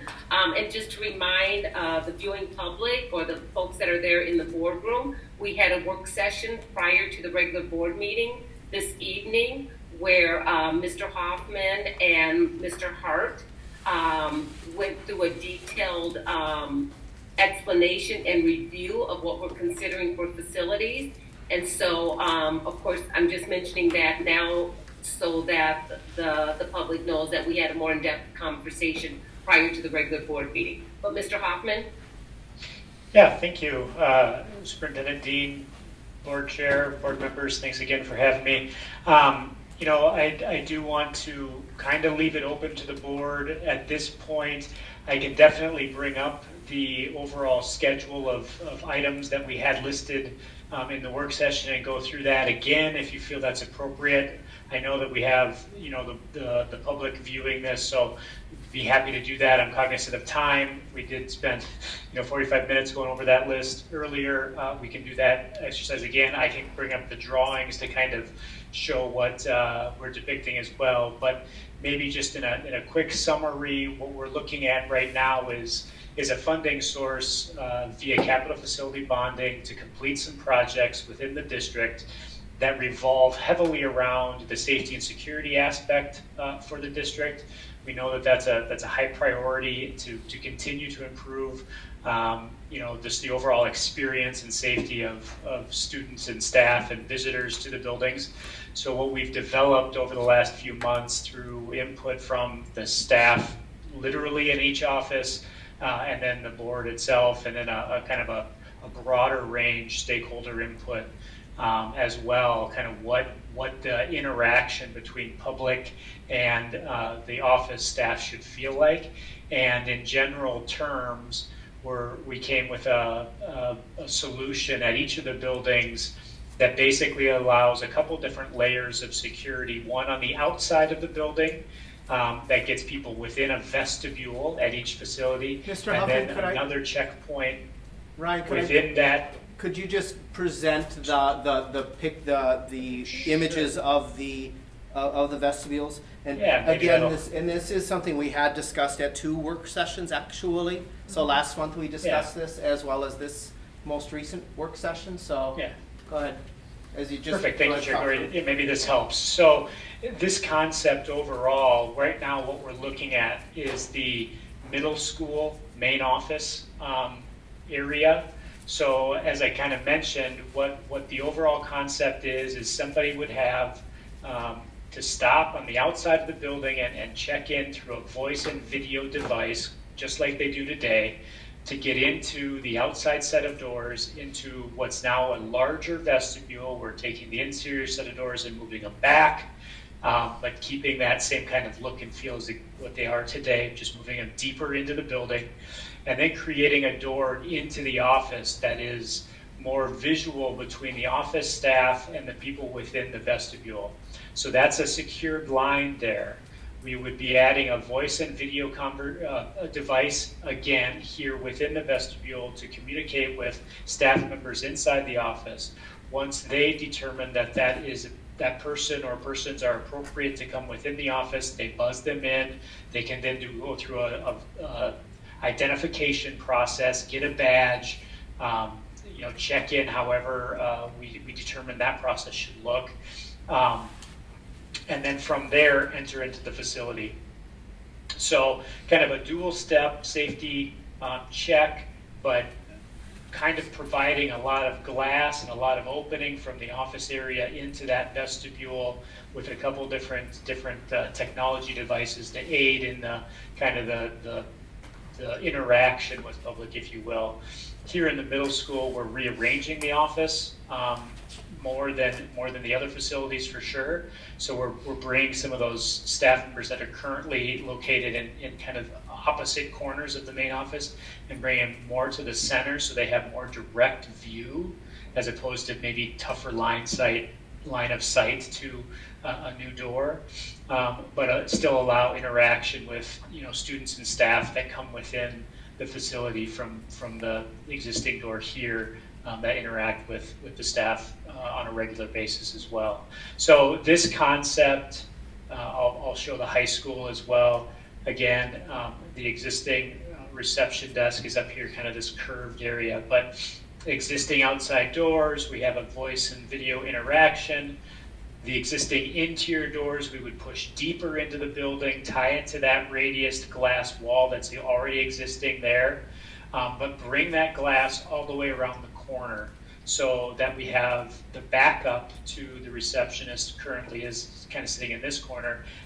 She would also have full view with a glass kind of wall and enclosure here to see what's happening in the vestibule if this person happens to be on break or handling something else. So that's the overall concept is providing kind of a double layer security to those vestibules. We're adding cameras to the vestibules again for more information to be reviewed and followed or monitored by people within the office. We're adding that ID check system to the whole operation. We're adding an additional kind of checkpoint here with voice and video at each of the buildings. The elementary school is pretty well set up in that manner. All that we really need to do there is add another voice and video. So I didn't have a drawing for the elementary school just because construction-wise we are not altering anything within that facility. We are looking at things like protecting the glass with a impact-resistant film. We're moving speakers, PA speakers, and things like that into these larger vestibules to make sure that announcements and things like that are heard because we're confining some areas now that aren't currently confined. At the middle school and high school, we're adding doors deeper into the building that allow for use of the facilities at night, the RCC and things like that, the gym in the high school, and then the gymnastics area and the boardroom at the middle school. Allow those events to take place at night and keep the educational spaces secured. So we're adding some doors into corridors and things like that within the buildings as well. So again, kind of falling in line with that safety and security. We're going to monitor doors, exterior doors on all of the buildings with an alarm system to make sure that we know that when the doors are open. We're gonna do more with card readers and badge access at all of the buildings to keep that consistent and up to date with current technologies. So again, a lot of projects around safety and security. Kind of getting outside of that, then we're also looking at projects that enhance some of these things that would be safety and security, but also enhance some of the work we did last year with the paving, with the bus loops, which means we're adding some signage to all of the buildings on the exterior to help designate entries, designate, kind of where to go, where is the main entrance. This is an issue at the middle school where if somebody comes into the district office, we want them actually, and they're looking for, to access their student or their child, or access somebody within the middle school. We want them to go to the middle school office, not the district office. So we need to provide access if that happens to happen where somebody comes into the district office. We want an easy route up to the middle school office on the outside of the building. So we're considering that with some stairs and pathways to do that. Landscaping and kind of beautification around the bus loops that were installed last year. Again, maybe at the high school and elementary school with some concrete and maybe tables and things like that to make it just more an inviting space in the back of the building there. Those are items that we're looking at. I'm gonna just pop up real quick here. This is that list of items that we went over in the work session and that we've kind of been refining over the last few months. So the capital facility bonds here is noted as CFB. LTFM is the funding source that deals with deferred maintenance and long-term facilities maintenance monies and projects. That was approved by the board last spring. I just wanted a comparison, or not a comparison, but both kind of funding sources in the same line for the board to be able to see and understand what the projects are within that. We've got the roofing identified at the elementary school as the big project there. Again, a lot of safety and security and door work and things like that at the middle school. We also, I think I heard Mr. Roseka talk earlier about kind of outdoor activities and curriculum around that. We are planning on, providing some budget here for some of those items to get taken care of, along with some items within the current gymnasium space that has a lot of the gymnastics equipment, but providing some equipment within that space for physical education for students to utilize within that particular space. So kind of a wide range of projects happening at the elementary school, middle school, and high school. District-wide, again, we're talking about landscaping and that path to the district office, or from the district office to the middle school office is covered. Adding a notification system, blue lights, we'll call it, that allows for people outside the buildings to know if there's an event happening inside the building and what that event might be. So some sort of notification system there. Adding security cameras we talked about kind of throughout the entryways and maybe other places in the buildings as well. Those are all the capital facility bond related projects. I think worth ultimately noting here. And then the LTFM, again, which is already funded, we're looking at RCC flooring, roofing at the elementary school. Those are the two big components, along with some exterior, what I call, labeled here as wall work, but facade work. So a lot of roof wall connections at each of the buildings need to be addressed, that we're making sure that we're draining water away and flashings are appropriately installed. We have some issues at the middle school with some water coming into the building and the gymnastics Fayed gym there. So we want to address that and get that taken care of once and for all. The RCC flooring we've been talking about for quite a while. We have some options to replace the floor like for like, which is the intent of the LTFM revenue source. But we also have some options that maybe increase or add to that floor in terms of cushion for the end user, or in terms of type of material for the end user. So while we can use the funding source, LTFM for like, we do need potentially some of the capital facility bond revenue or funding source to cover if we change the type of system at all. So the reason we're not there yet to determine that is because we want to go through the exercise of seeing if this funding source is something the board is willing to consider to approve. And if it is, then we will go out and we'll entertain and receive actual proposals, which the board or the facility committee first will review and approve and move forward with ultimate decision at the board level in kind of meetings to come, if you will. Excellent. I am carrying a pretty, typical standard contingency with all these projects, from a construction standpoint, from an inflation standpoint, from a design standpoint. So we're covered within, any sort of typical movement you could expect with gaining more information about these. And ultimately, the funding source is used. So any monies that are saved or projects that are altered in a way where there's monies left over, those will just flow back into more projects to be completed by the district after we have that kind of full balance left over. So ultimately, the projects that we've identified here and gone through and really itemized out have totaled up to an amount around that $1.48 million mark.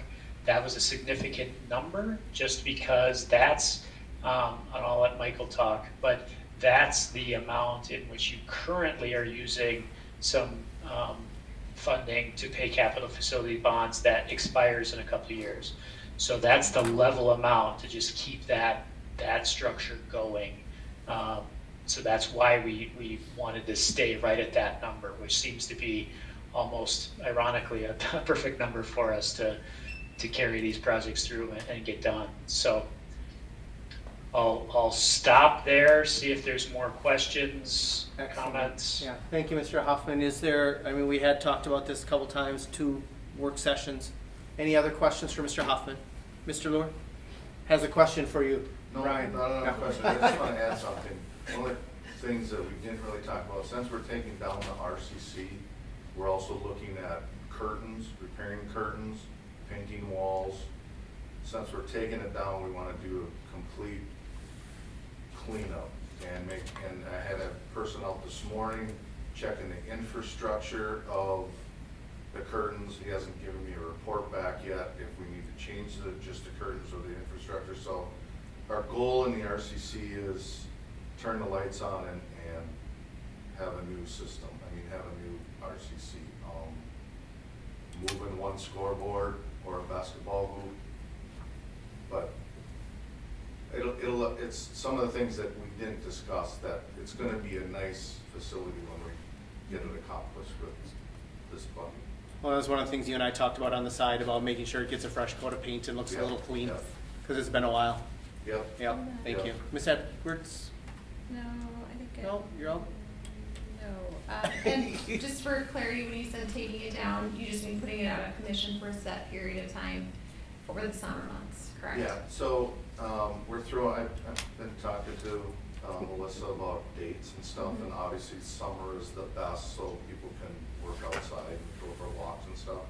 We're tentatively looking at maybe this 3rd week of June to mid-July, because we'll need probably 4 weeks for the floor, and then probably another week for curtains, painting, that type of stuff. So probably a 5-week period, but I don't want to push it to make sure everything dries and turns out good. So I want to estimate 5.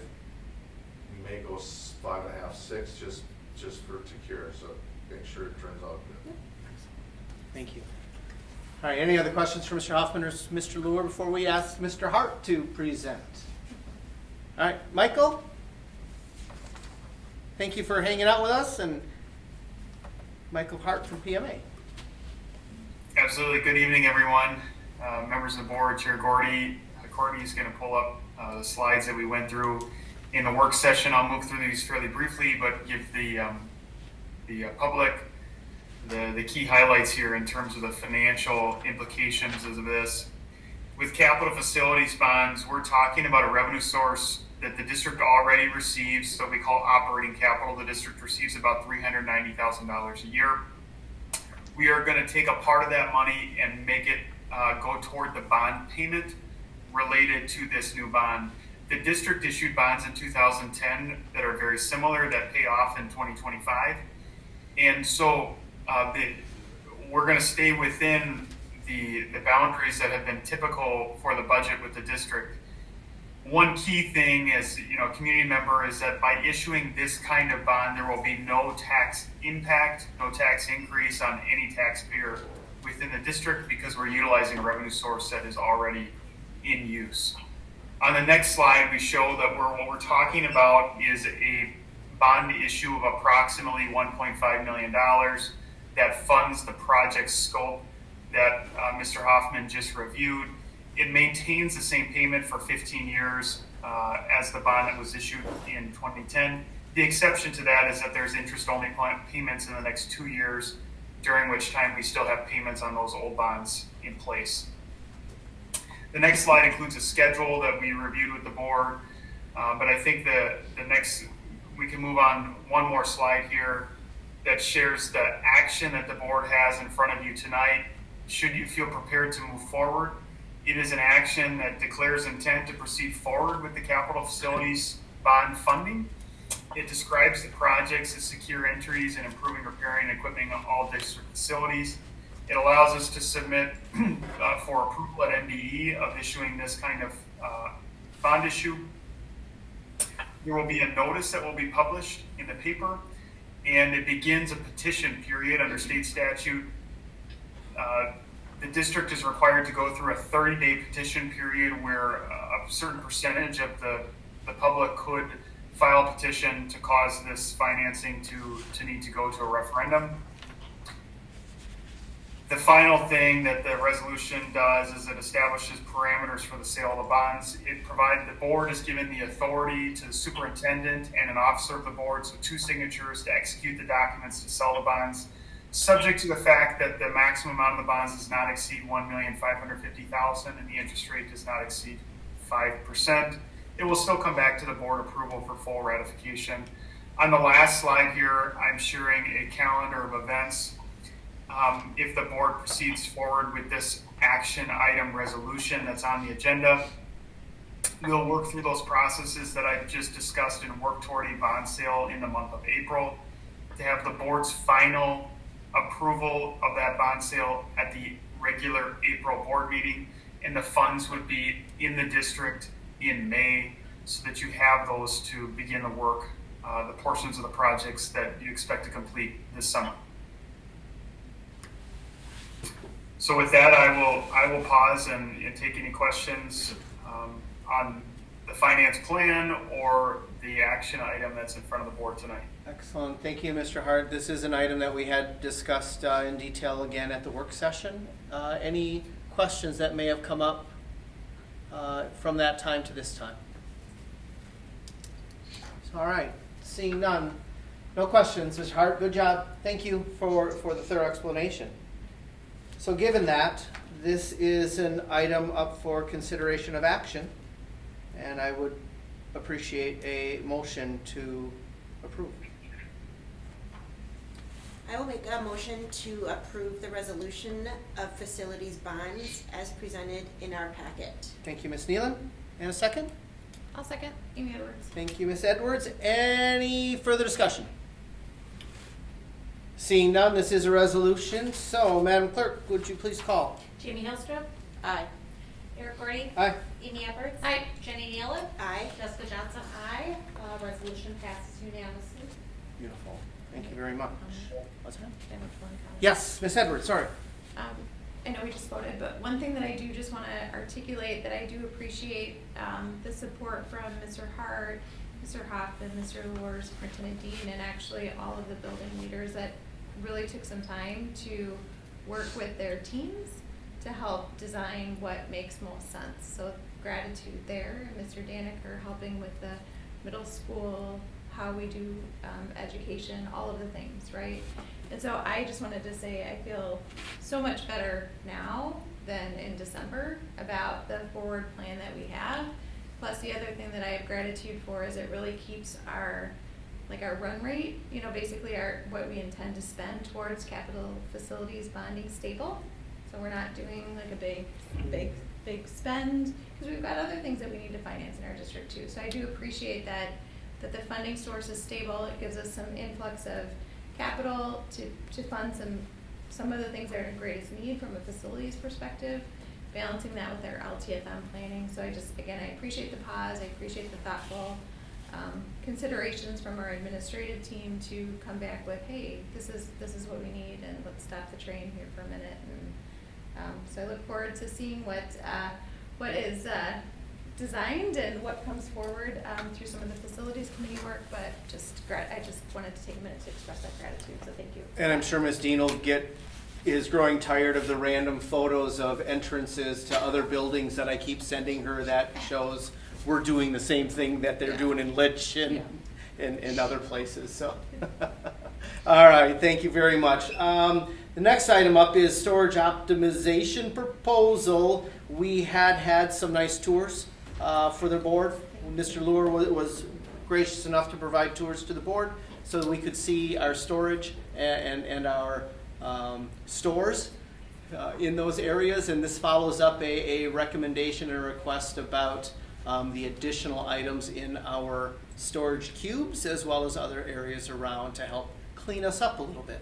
Yes, and more or less there's informational to the board that obviously we had some tours with 3 board members that realized that we have some storage issues, and that was what we wanted to do first was have ICS do a storage analyzing, and they felt that we had enough storage. We just need to organize.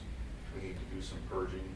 We need to purchase some storage units and stuff.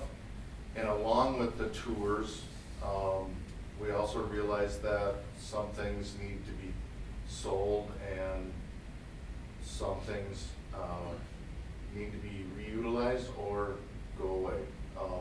And I'm not high on state statutes or anything, but from my past, I believe there's a state statute that states that school districts need to try to sell the item first before we can throw it away, unless it is completely garbage that the parts don't work on it. So things would need to be sold first, or I think the process will be, we will offer the items that we have extra to the public or to the teachers or to whoever, and whatever isn't taken will be put on a public auction website that's required.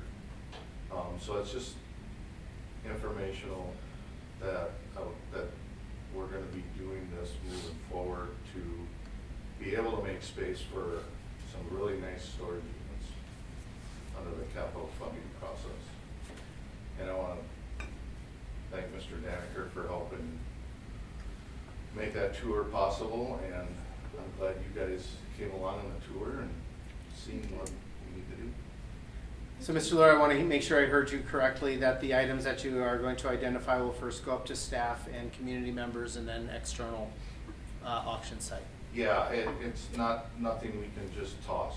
It has to be out for our community or first our teachers and people in the district if they don't need it or have a use for it. Again, that's not, hey, I want to keep that, can you store it for me? Yes, we can utilize that, it goes in your room and it stays there, or it may be some of the other items that get offered for like a public auction for sports or activities or athletics or something like that. And this is it's more or less just letting the board know that some of them things are going to get purged. Thank you. So just notification to the board and the public now that those things will happen. Yeah. Excellent. Thank you very much. Any questions for Mr. Luhr? No?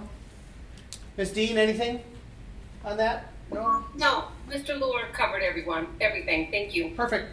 Excellent. All right, Mr. Luhr, appreciate your time. Let us please move on to the next item, and I see our guests have joined us. Thank you very much for making time. Number 7A is Superintendent Search Update. Joining us is Ken Draseth, Dave Clough, and Bob Oslin from School Exec Connect. And I will defer to the 3 gentlemen that have joined us virtually.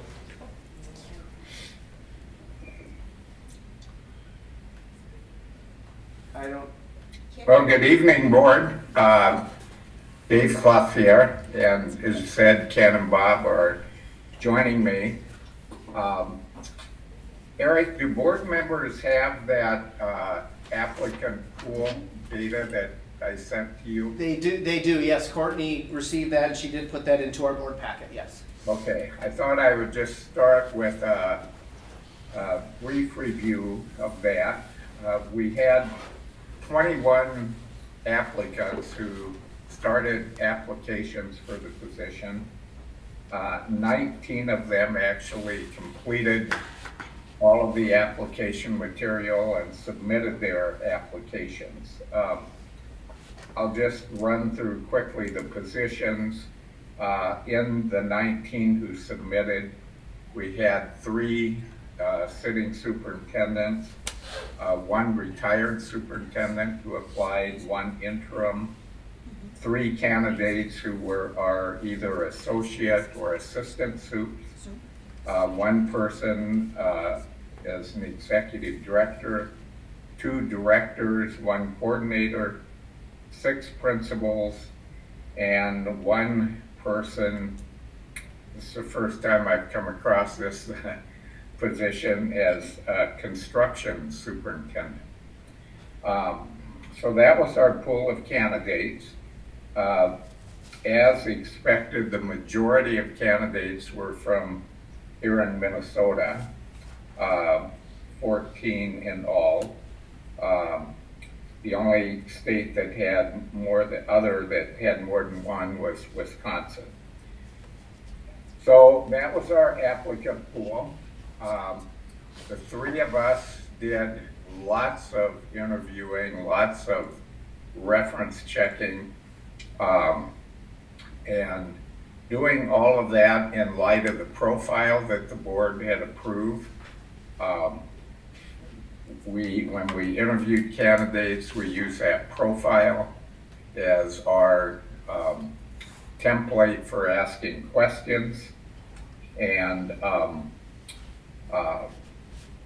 we spent a lot of time. We are going to be,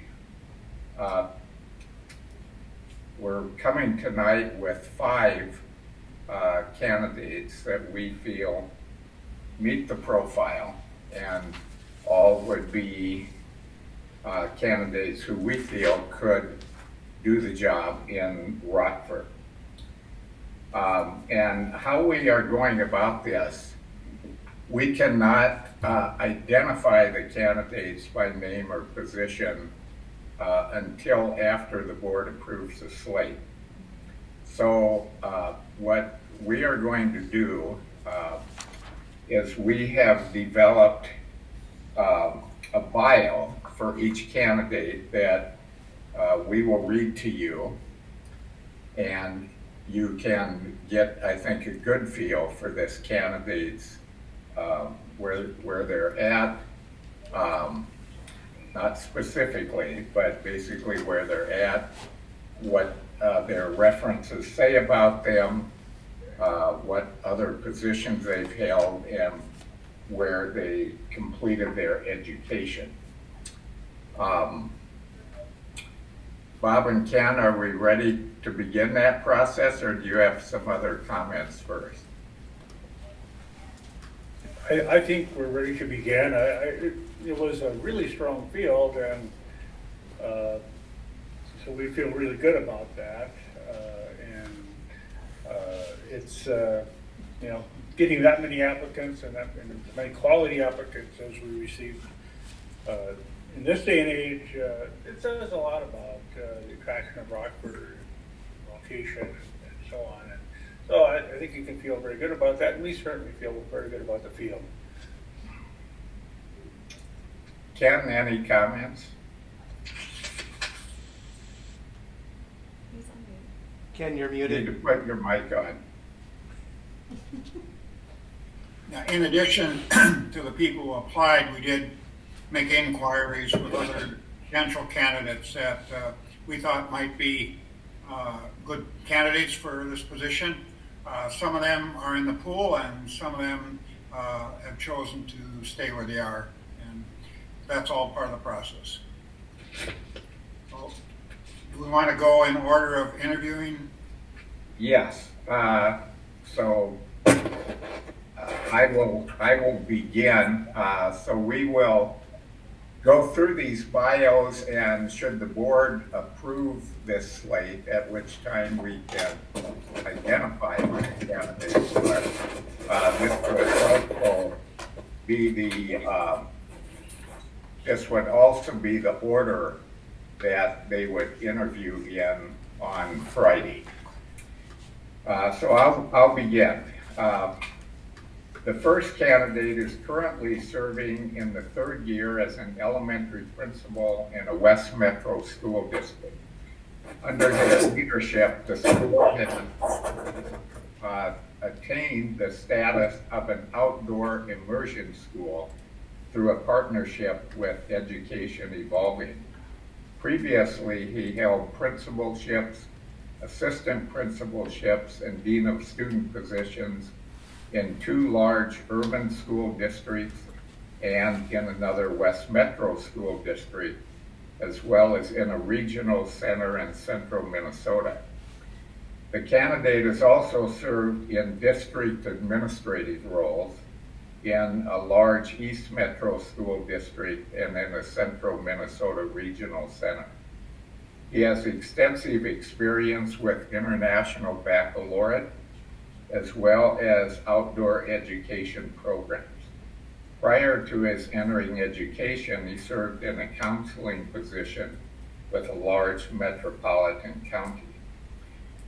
Others describe this candidate as a strategic thinker and planner who stands back while evaluating the present before applying strategic strategies.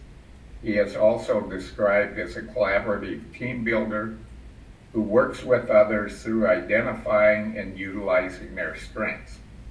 One former supervisor said that this candidate, while serving in a principalship in his district, was the strongest district-wide leader at identifying organizational problems and leading others to identify constructive solutions. One of his current supervisors described him as being heavily engaged in budget and financial issues at his school and in the district, and he has marketed his building in a way that has significantly increased enrollment at his school and in the district. Under his leadership, the school has raised nearly $500,000 in grants. Many pointed to his numerous leadership roles in international baccalaureate programs in multiple districts and his recent embrace of outdoor education in his current role. His current supervisors say that he is the key leader amongst principals and one that others look to for assistance. He has made numerous presentations to school boards in both his current and previous roles. One of his previous supervisors in a large suburban district described his ability to always see and understand the big picture. He was successful in his district office roles with strong support from his superintendent as well as the chair of the school board. He only left the district role when his position, along with several others, were eliminated during a significant budget reduction. This candidate holds a doctorate degree from the University of North Dakota, his 6th-year degree from St. Cloud State University, his master's from Minnesota State University in Mankato, and his bachelor's degree from Southwest Minnesota State University. So that is our first proposed candidate. The second candidate, this candidate is currently for 9 years the superintendent and high school principal in a central Minnesota district. Prior to that position, he was for 1 year the high school principal at a Northwest Minnesota regional center, Northwest Minnesota. Before that position, he was the director for 4 years of a charter school in a regional center west of the Twin Cities. He was a teacher for a combined time of 6 years in 3 different Minnesota school districts. This candidate is described by references as the epitome of servant leadership, who is positive and enthusiastic in his approach to leadership. His references state he understands small school districts and engages all aspects of the district in a positive and proactive manner. He has changed dramatically the culture and pride in the district, they say. He is student-centered and cares first about the students he serves and builds strong relationships with staff and community. References say that he is great at building relationships and open and transparent in all his interactions with students, staff, and community. He is well-liked in the community and respected by all different groups. He's visible, highly involved in the community, including being active and a leader in community events. He has led talent shows, family nights, and student recognition programs. He led the effort to develop an alternative suspension program with mental health support that has virtually eliminated the need to suspend students. In addition, he worked with a neighboring district to blend athletic teams, something that could not have happened without his direct leadership, his references state. He has taken a district, they say, that was in trouble financially 9 years ago and put it on a sound financial basis where they have not had to lay off staff during his tenure. With his financial success, he's been able to retain teachers, negotiate collaboratively contracts that are fair to both sides, increase support programs for special ed, mental health support, and academic support for students who need it. Academically, he has helped the district raise achievement at all levels while expanding opportunities for students. This candidate has helped the district earn 4 Star of Innovation Awards from the Minnesota Association of Secondary School Principals for innovative programs that he has established under his leadership, and he has also presented at numerous statewide conferences and MDE meetings. His references state that he's a calm and caring leader during the COVID pandemic. The district was able to navigate the necessary actions with little resistance because of his ability to bring all groups together. During his time, he was able to locate Wi-Fi hotspots and places for students to access education. A significant part of his work has been his building relationships with the Native community. They were not strong when he came to the district, and since he assumed leadership, he has worked tirelessly to create a strong bond with the tribe. He attended multiple state of band addresses, tribal consultations, and public hearings of the tribe, and received 8 nearly unanimous votes of concurrence from the tribe. He has led the effort to increase Native enrollment in the school district and their connections to school programs, and the district now has the highest Native American graduation rate in district history. This candidate received his bachelor's degree from the University of North Dakota, his master's in educational leadership from the University of Wisconsin in Madison, and received a superintendent and principal certificate from the University of Minnesota Twin Cities. In addition, he has taken graduate courses at Minnesota State University Moorhead. That's candidate number 2.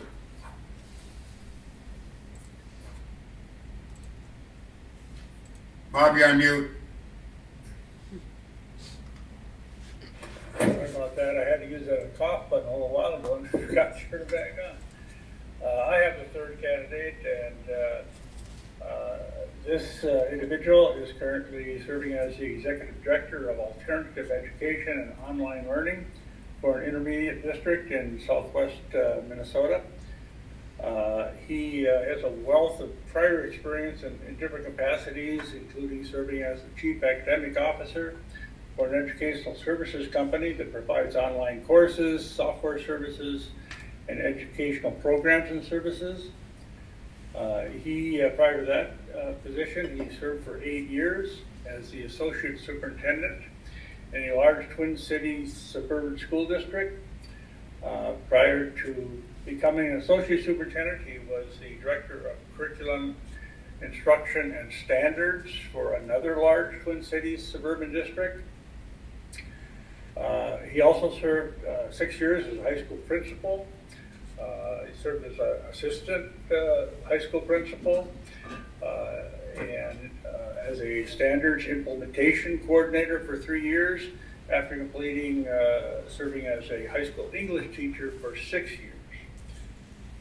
When you talk to people who know this individual well and have worked with him, they describe him as a dynamic, positive leader who just garners a lot of respect and appreciation and even love from people.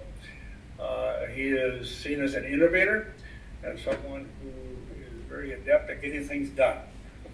As an associate superintendent, he spent much time in the schools in the district and was seen as a very collaborative and trustworthy leader. Several people described him as incredibly knowledgeable. It is also said that he had some tremendous credibility with the school board, which is absolutely the case. One board member said that his most valuable asset is his ability to listen and facilitate towards getting all stakeholders to a solution that is best for our students, best for our parents, and best for the overall community. A community member shared that he is a master at assessing his situation taking stock of what assets are at his disposal, and then deploying them for maximum benefit. He is great at listening to those around him, building understanding, and building consensus. He's willing to make decisions knowing that, right or wrong, the next step might be to stop, pivot, or persevere. In short, that sort of sums up how he knows how to get things done. His current supervisor had an interesting statement. He said, when we hired him, I knew he would have a tremendous impact on this organization, and I grossly underestimated him. He said he's had such an impact beyond his primary role in moving this institution forward. When he was an assistant superintendent, he led efforts in designing and implementing some of the most respected programs for students and staff. He led a district-wide culture of innovation and created a system where innovative ideas were sought and valued. Partnerships with community organizations provided incredible mentoring experiences for students. He also worked with others to expand and strengthen immersion programs. His leadership elevated academic rigor in the entire district.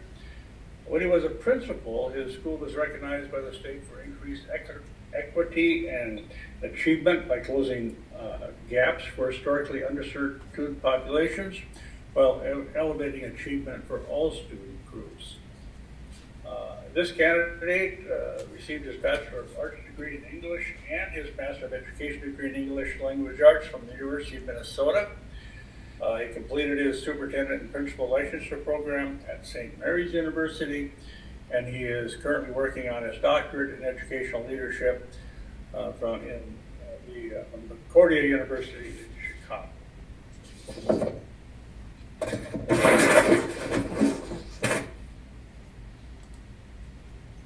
The next candidate has been superintendent for 2 years in a suburban district in central Minnesota. Prior to that position, he was the assistant superintendent of schools for the past 4 years in a large 2-high-school North Metro suburban school district. Prior to becoming assistant superintendent, he served the same district as a high school principal for 4 years. Earlier, he served as a high school assistant principal for 11 years in a large West Metro suburban school district. Previously, he was an assistant middle school principal and a high school and middle school teacher. He also serves as an adjunct professor at Hamline University for the last 5 years. This candidate is described as being a super strong leader and solid in all areas of the district. He is known for his unwavering focus on student achievement and on what is good for students. His board describes him as someone who wants to know everything about the operation of the organization, is a great listener, and a person of high integrity and enthusiasm. He is described as a great communicator, very open and transparent, and a very positive influence in the district with all staff and community members. He's able to deal with tough issues that he encountered during the past 2 years and is known to listen to all constituents and make decisions based on everyone's input. He also states that he's intimately familiar with the academic programs at all levels from preschool to adult. He currently leads many district programs and has built strong connections to post-secondary institutions and industry partners. His references state he has great people skills, can navigate both good and bad situations, always being an active listener to all sides with strong follow-up communications. They say he develops those around him and leverages their skills so they can meet the unique needs of the organization. He has dealt professionally with the current district's equity audit and made sure that all stakeholders were listened to and decision based on what's good for students. They say he is able to address the needs of unique learners regardless of race, gender, or disability. His ability to work in districts that have extreme economic diversity, and he works well to see that all students, no matter what their background, have similar opportunities. He has a great understanding of facilities management and design and renovation, working on successful referendum and construction projects in his districts. One of his former principals says he always makes her feel so supported and is always asking if he can help to remove things from her plate. Another supervisor describes him as ethical, family-oriented person who works to remove any barriers that stand in the way of student success. He has a strong background in curriculum and instruction and delivery, and he also described him as smart, intelligent, and strategic thinker and extremely resilient. They say he pays attention to detail and gets the work done while building a strong team. The principals he worked with in the district say they love working with him, and all of his references consider him to be a top-tier administrator and know he'll make any district he leads better for all stakeholders. His current district is very supportive of his work there and do not want to lose him, but understand his desire to seek this position. This candidate has a Doctor of Education from Hamline University, a Master of Arts in Teaching from the University of St. Thomas, and a Bachelor of Science degree from the University of Minnesota.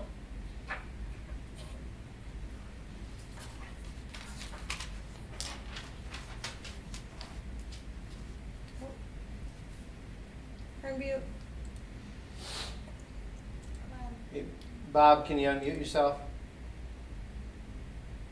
There you go.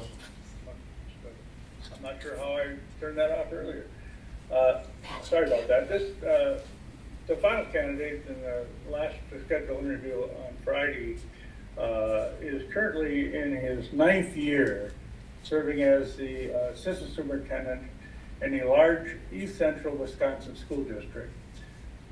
His prior positions include serving as the Systems Improvement Director for 3 years, an elementary principal for 4 years, and for several years as an elementary and special education teacher, all in that same district. So up until this point, he has spent his entire career in that district. When you talk to people about him, he's described as a person of extremely high integrity and credibility, someone who relates well with a wide range of people. He is an outstanding instructional leader at not only the local level, but also at the state level in Wisconsin, very involved. All of the district's principals report to him in his position, as does the technology director. Relationship building, building relationships with others is noted as one of his strengths. His former superintendent describes him as someone who was confident and humble, which I found a real interesting description, somewhat rare, but a very powerful combination. He always demonstrates a high level of concern for everyone he interacts with. He possesses an extremely strong work ethic and always follows through on commitments. Highly respected by everyone, including the school board. The board highly values him, particularly for his knowledge of instructional best practices. This candidate is extremely visible and active in the community. For example, he's in the Kiwanis Club and the hospital board. They're very active with the Chamber of Commerce, very active in his church. His Kiwanis involvement led to the development of a community-based mentorship program for students with local businesses. The school board president talked a lot about and credits him with being extremely helpful in passing a large bond issue in the district by being a very highly trusted source of information for the community.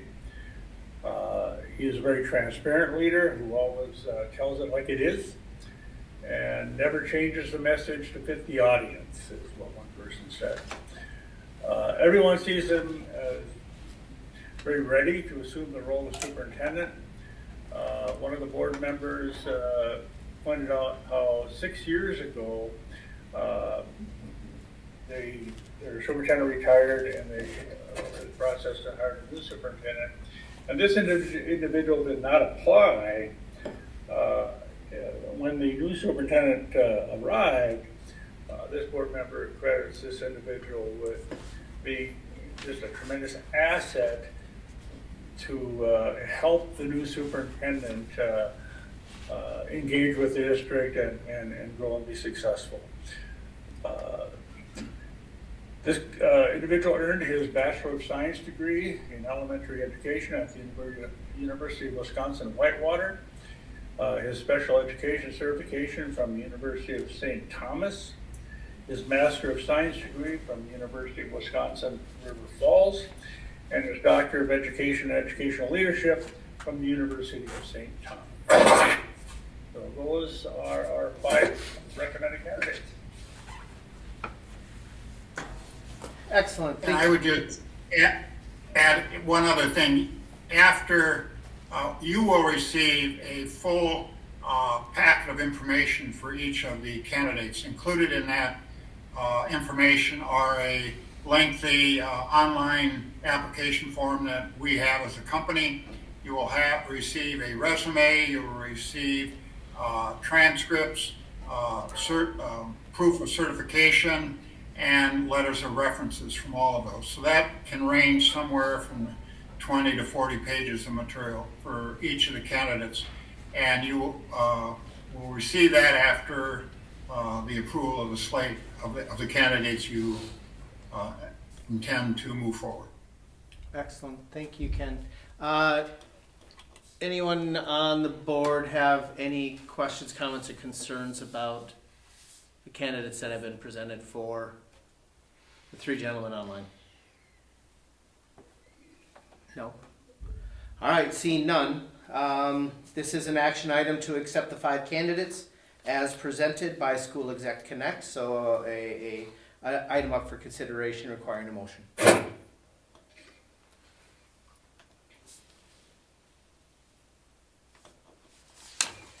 I'll make a motion to accept the slate of candidates as presented by School Exec Connect. Thank you, Ms. Hillstrom. There is a first. Can I have a second, please?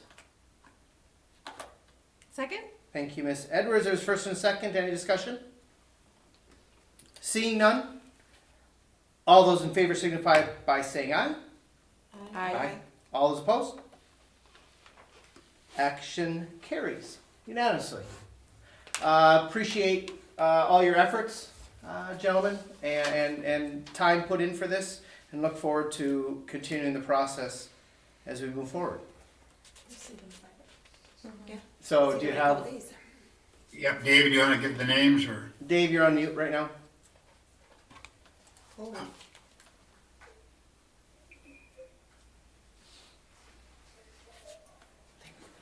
Thank you. The candidates, and this will be the order that they will interview Friday. Your 9:10 a.m. candidate will be Dr. George Nolan, who's an elementary principal in the Hopkins Public Schools in Minnetonka. Your 10:20 candidate will be Mr. Jason Vold, who is the superintendent and high school principal in the Onamia Public Schools in Onamia. Your 12:15 interview will be with Mr. Eric Schneider, Executive Director of Alternative Education and Online Learning at Southwest Intermediate School District 288 in Shakopee. Your 1:30 interview will be with Dr. Jeffrey Reidelhoover, Superintendent in the Sartell St. Stephen's Schools in Sartell.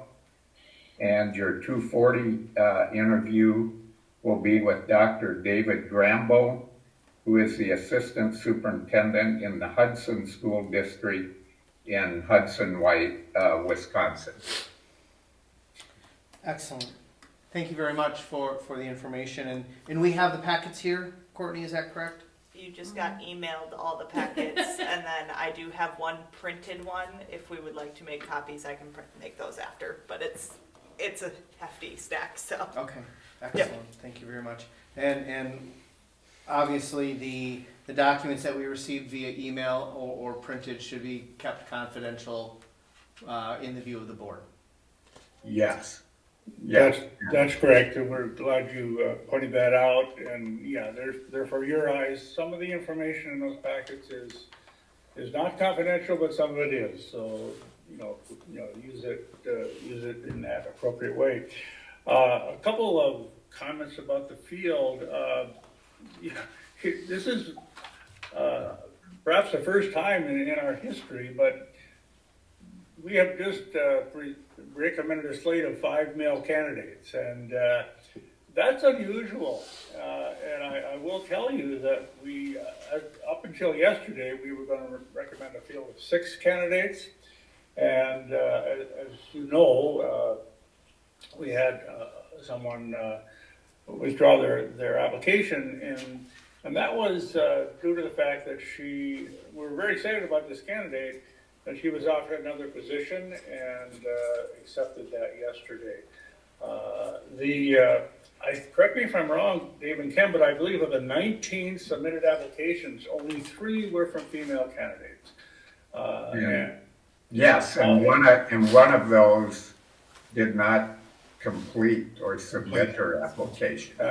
So we only had 2 female candidates who submitted their applications. And we're not sure why, and it's ironically, sometimes it's just the opposite, in other searches, but for whatever reason, that was the result in your field. The other thing, I'd like to mention to the board members,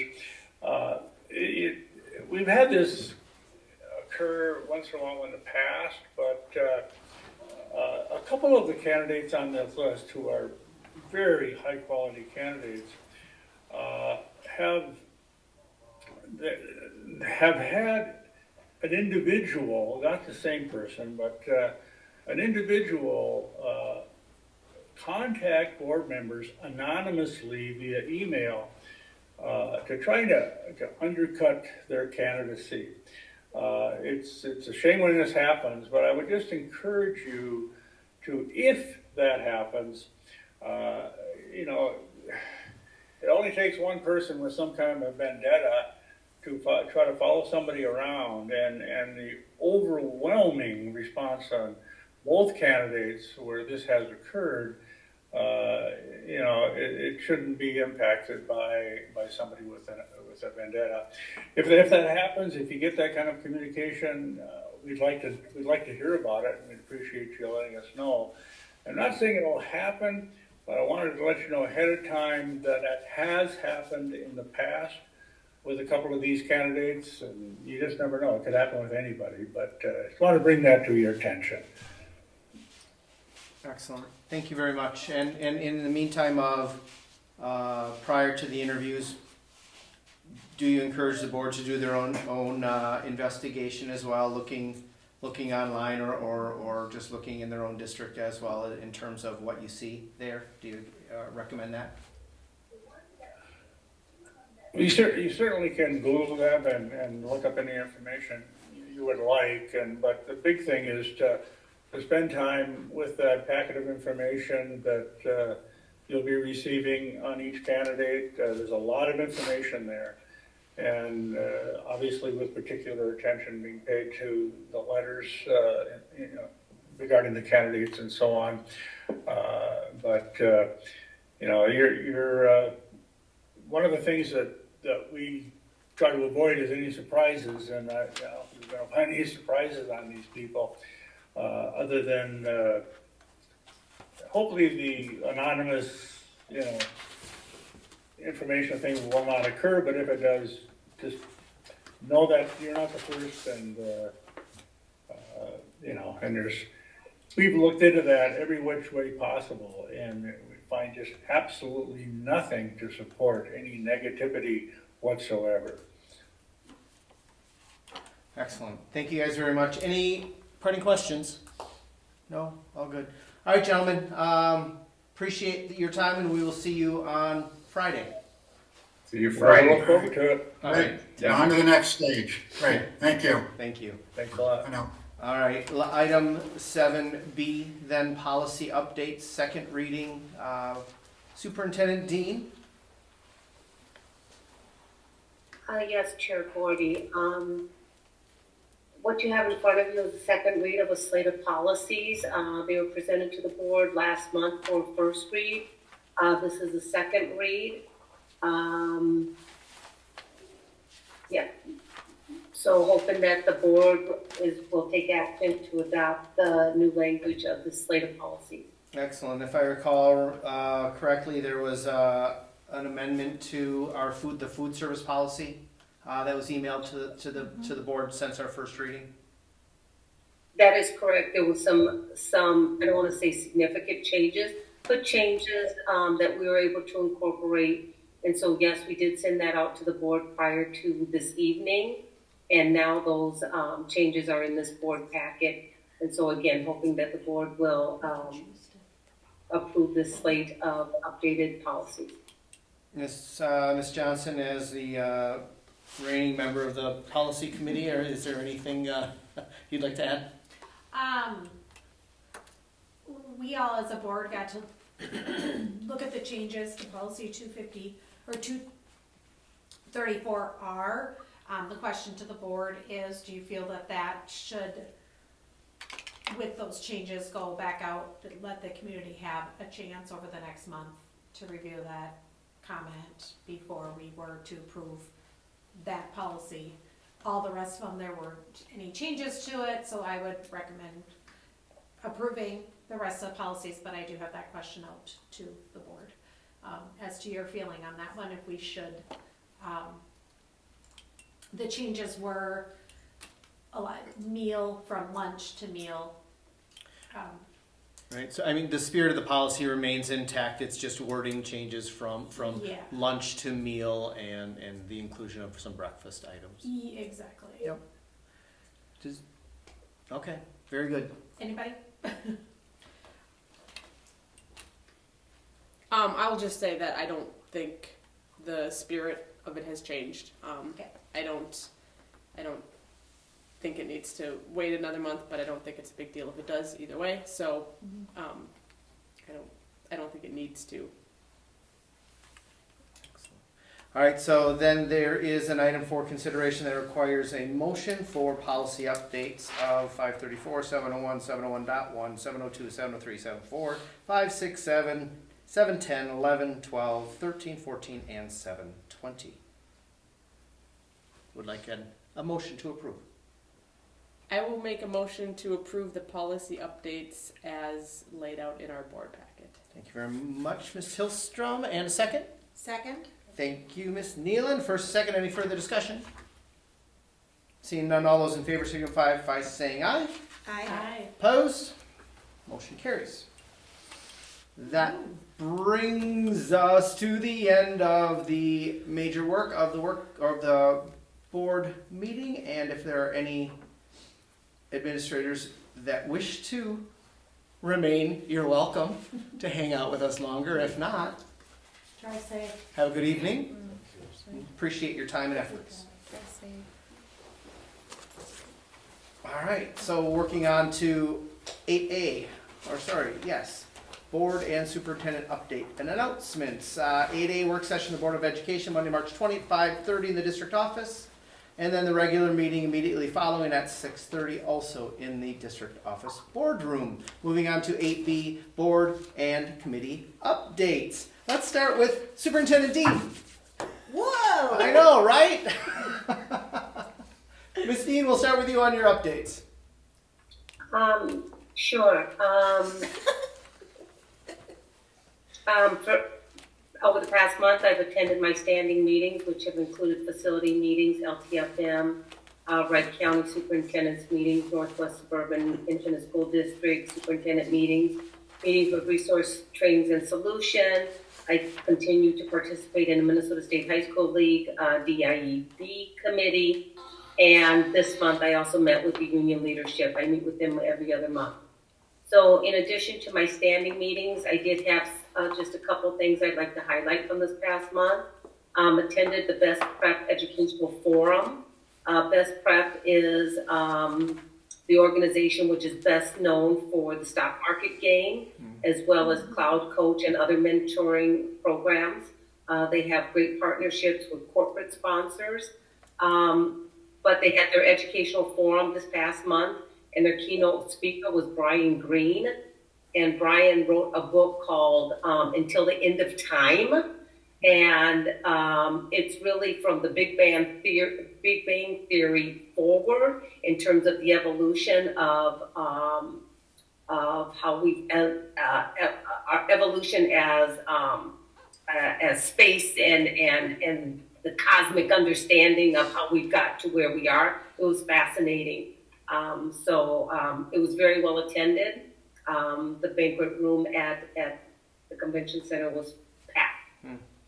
Second item I'd like to highlight is There are some community leaders that are continuing to advance what we're calling the Breakfast Club, which is similar to an organization that St. Michael has modeled. It's kind of an offshoot of FCA group, which is the Fellowship of Christian Athletes. So it's really expanding their presence in Rockford. So you'll hear a lot more about that. The third item I'd like to highlight is had a meeting actually this week with Hennepin County to review the Rebecca Park Trail project. That will be that's slated for construction likely this summer. Where they will be adding a blinky light, similar to what we have outside on Highway 55, right there in front of Casey's. That's what we're calling a blinky light. They'll be installing one there outside of the Reams entryway, so folks can cross from Reams onto Sterling Avenue, which is across the road there. The last thing I'd like to highlight is, and I did ask Cindy Gopinski, who is our new payroll clerk. She's no longer new, but I still call her new. I asked if I could share this with the board, and she did give me permission. But she attended our driver's ed meeting, the driver's ed that the community center offers for our young drivers.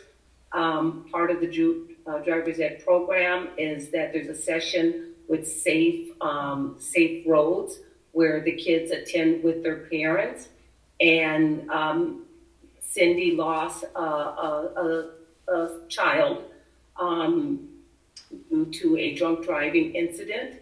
And so her and her husband have dedicated themselves to going to the driver's ed meetings, just really kind of communities in the West Metro or in Wright County to share their story.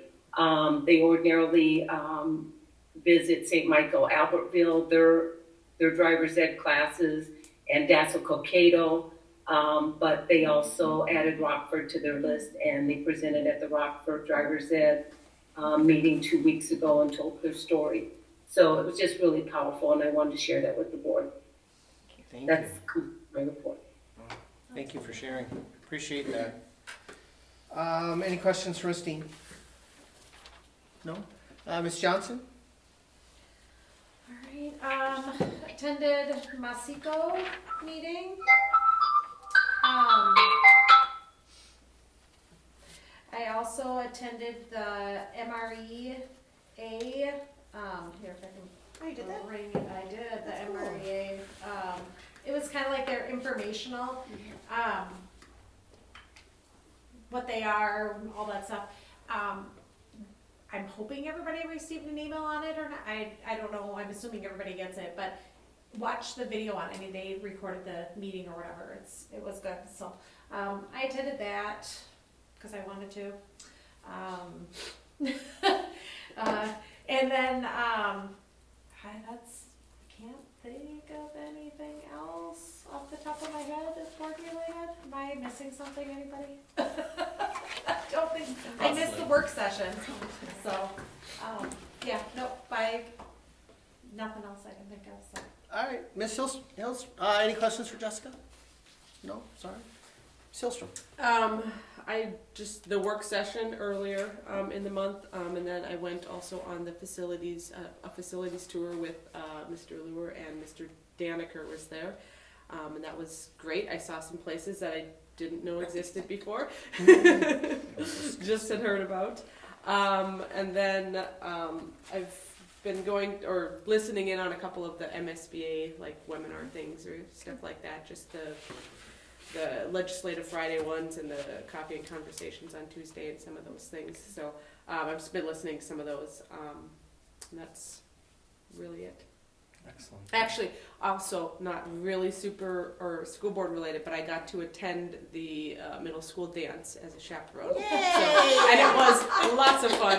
They were scream singing "Let It Go" at the end of the night. I was working concessions, which we ran out of food because it was that popular. But I could hear it from all the way over concessions. It was awesome. That's awesome. It was cool. Love it. That is absolutely awesome. By the way, Jamie, we always want to know about stuff like that. Always, Yes. always, especially something like that because they haven't had a Yeah. middle No. school The dance first in one? forever. Yeah. So that's, Apparently the 8th graders have never had one, so. no, yeah. for sure they haven't. COVID and all the things. Oh, that's awesome. Ms. Nealon? I attended virtual officer training through MSBA. Got both those Part A and Part B done for that. I met with Mike McNulty regarding setting up a finance committee meeting.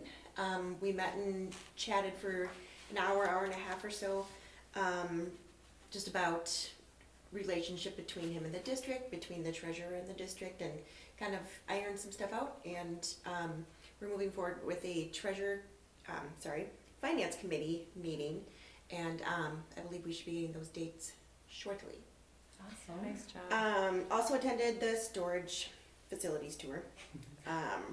Interesting. And still going strong volunteering with Safe Routes to School. Nice. Nice. Thank you. Sedwards?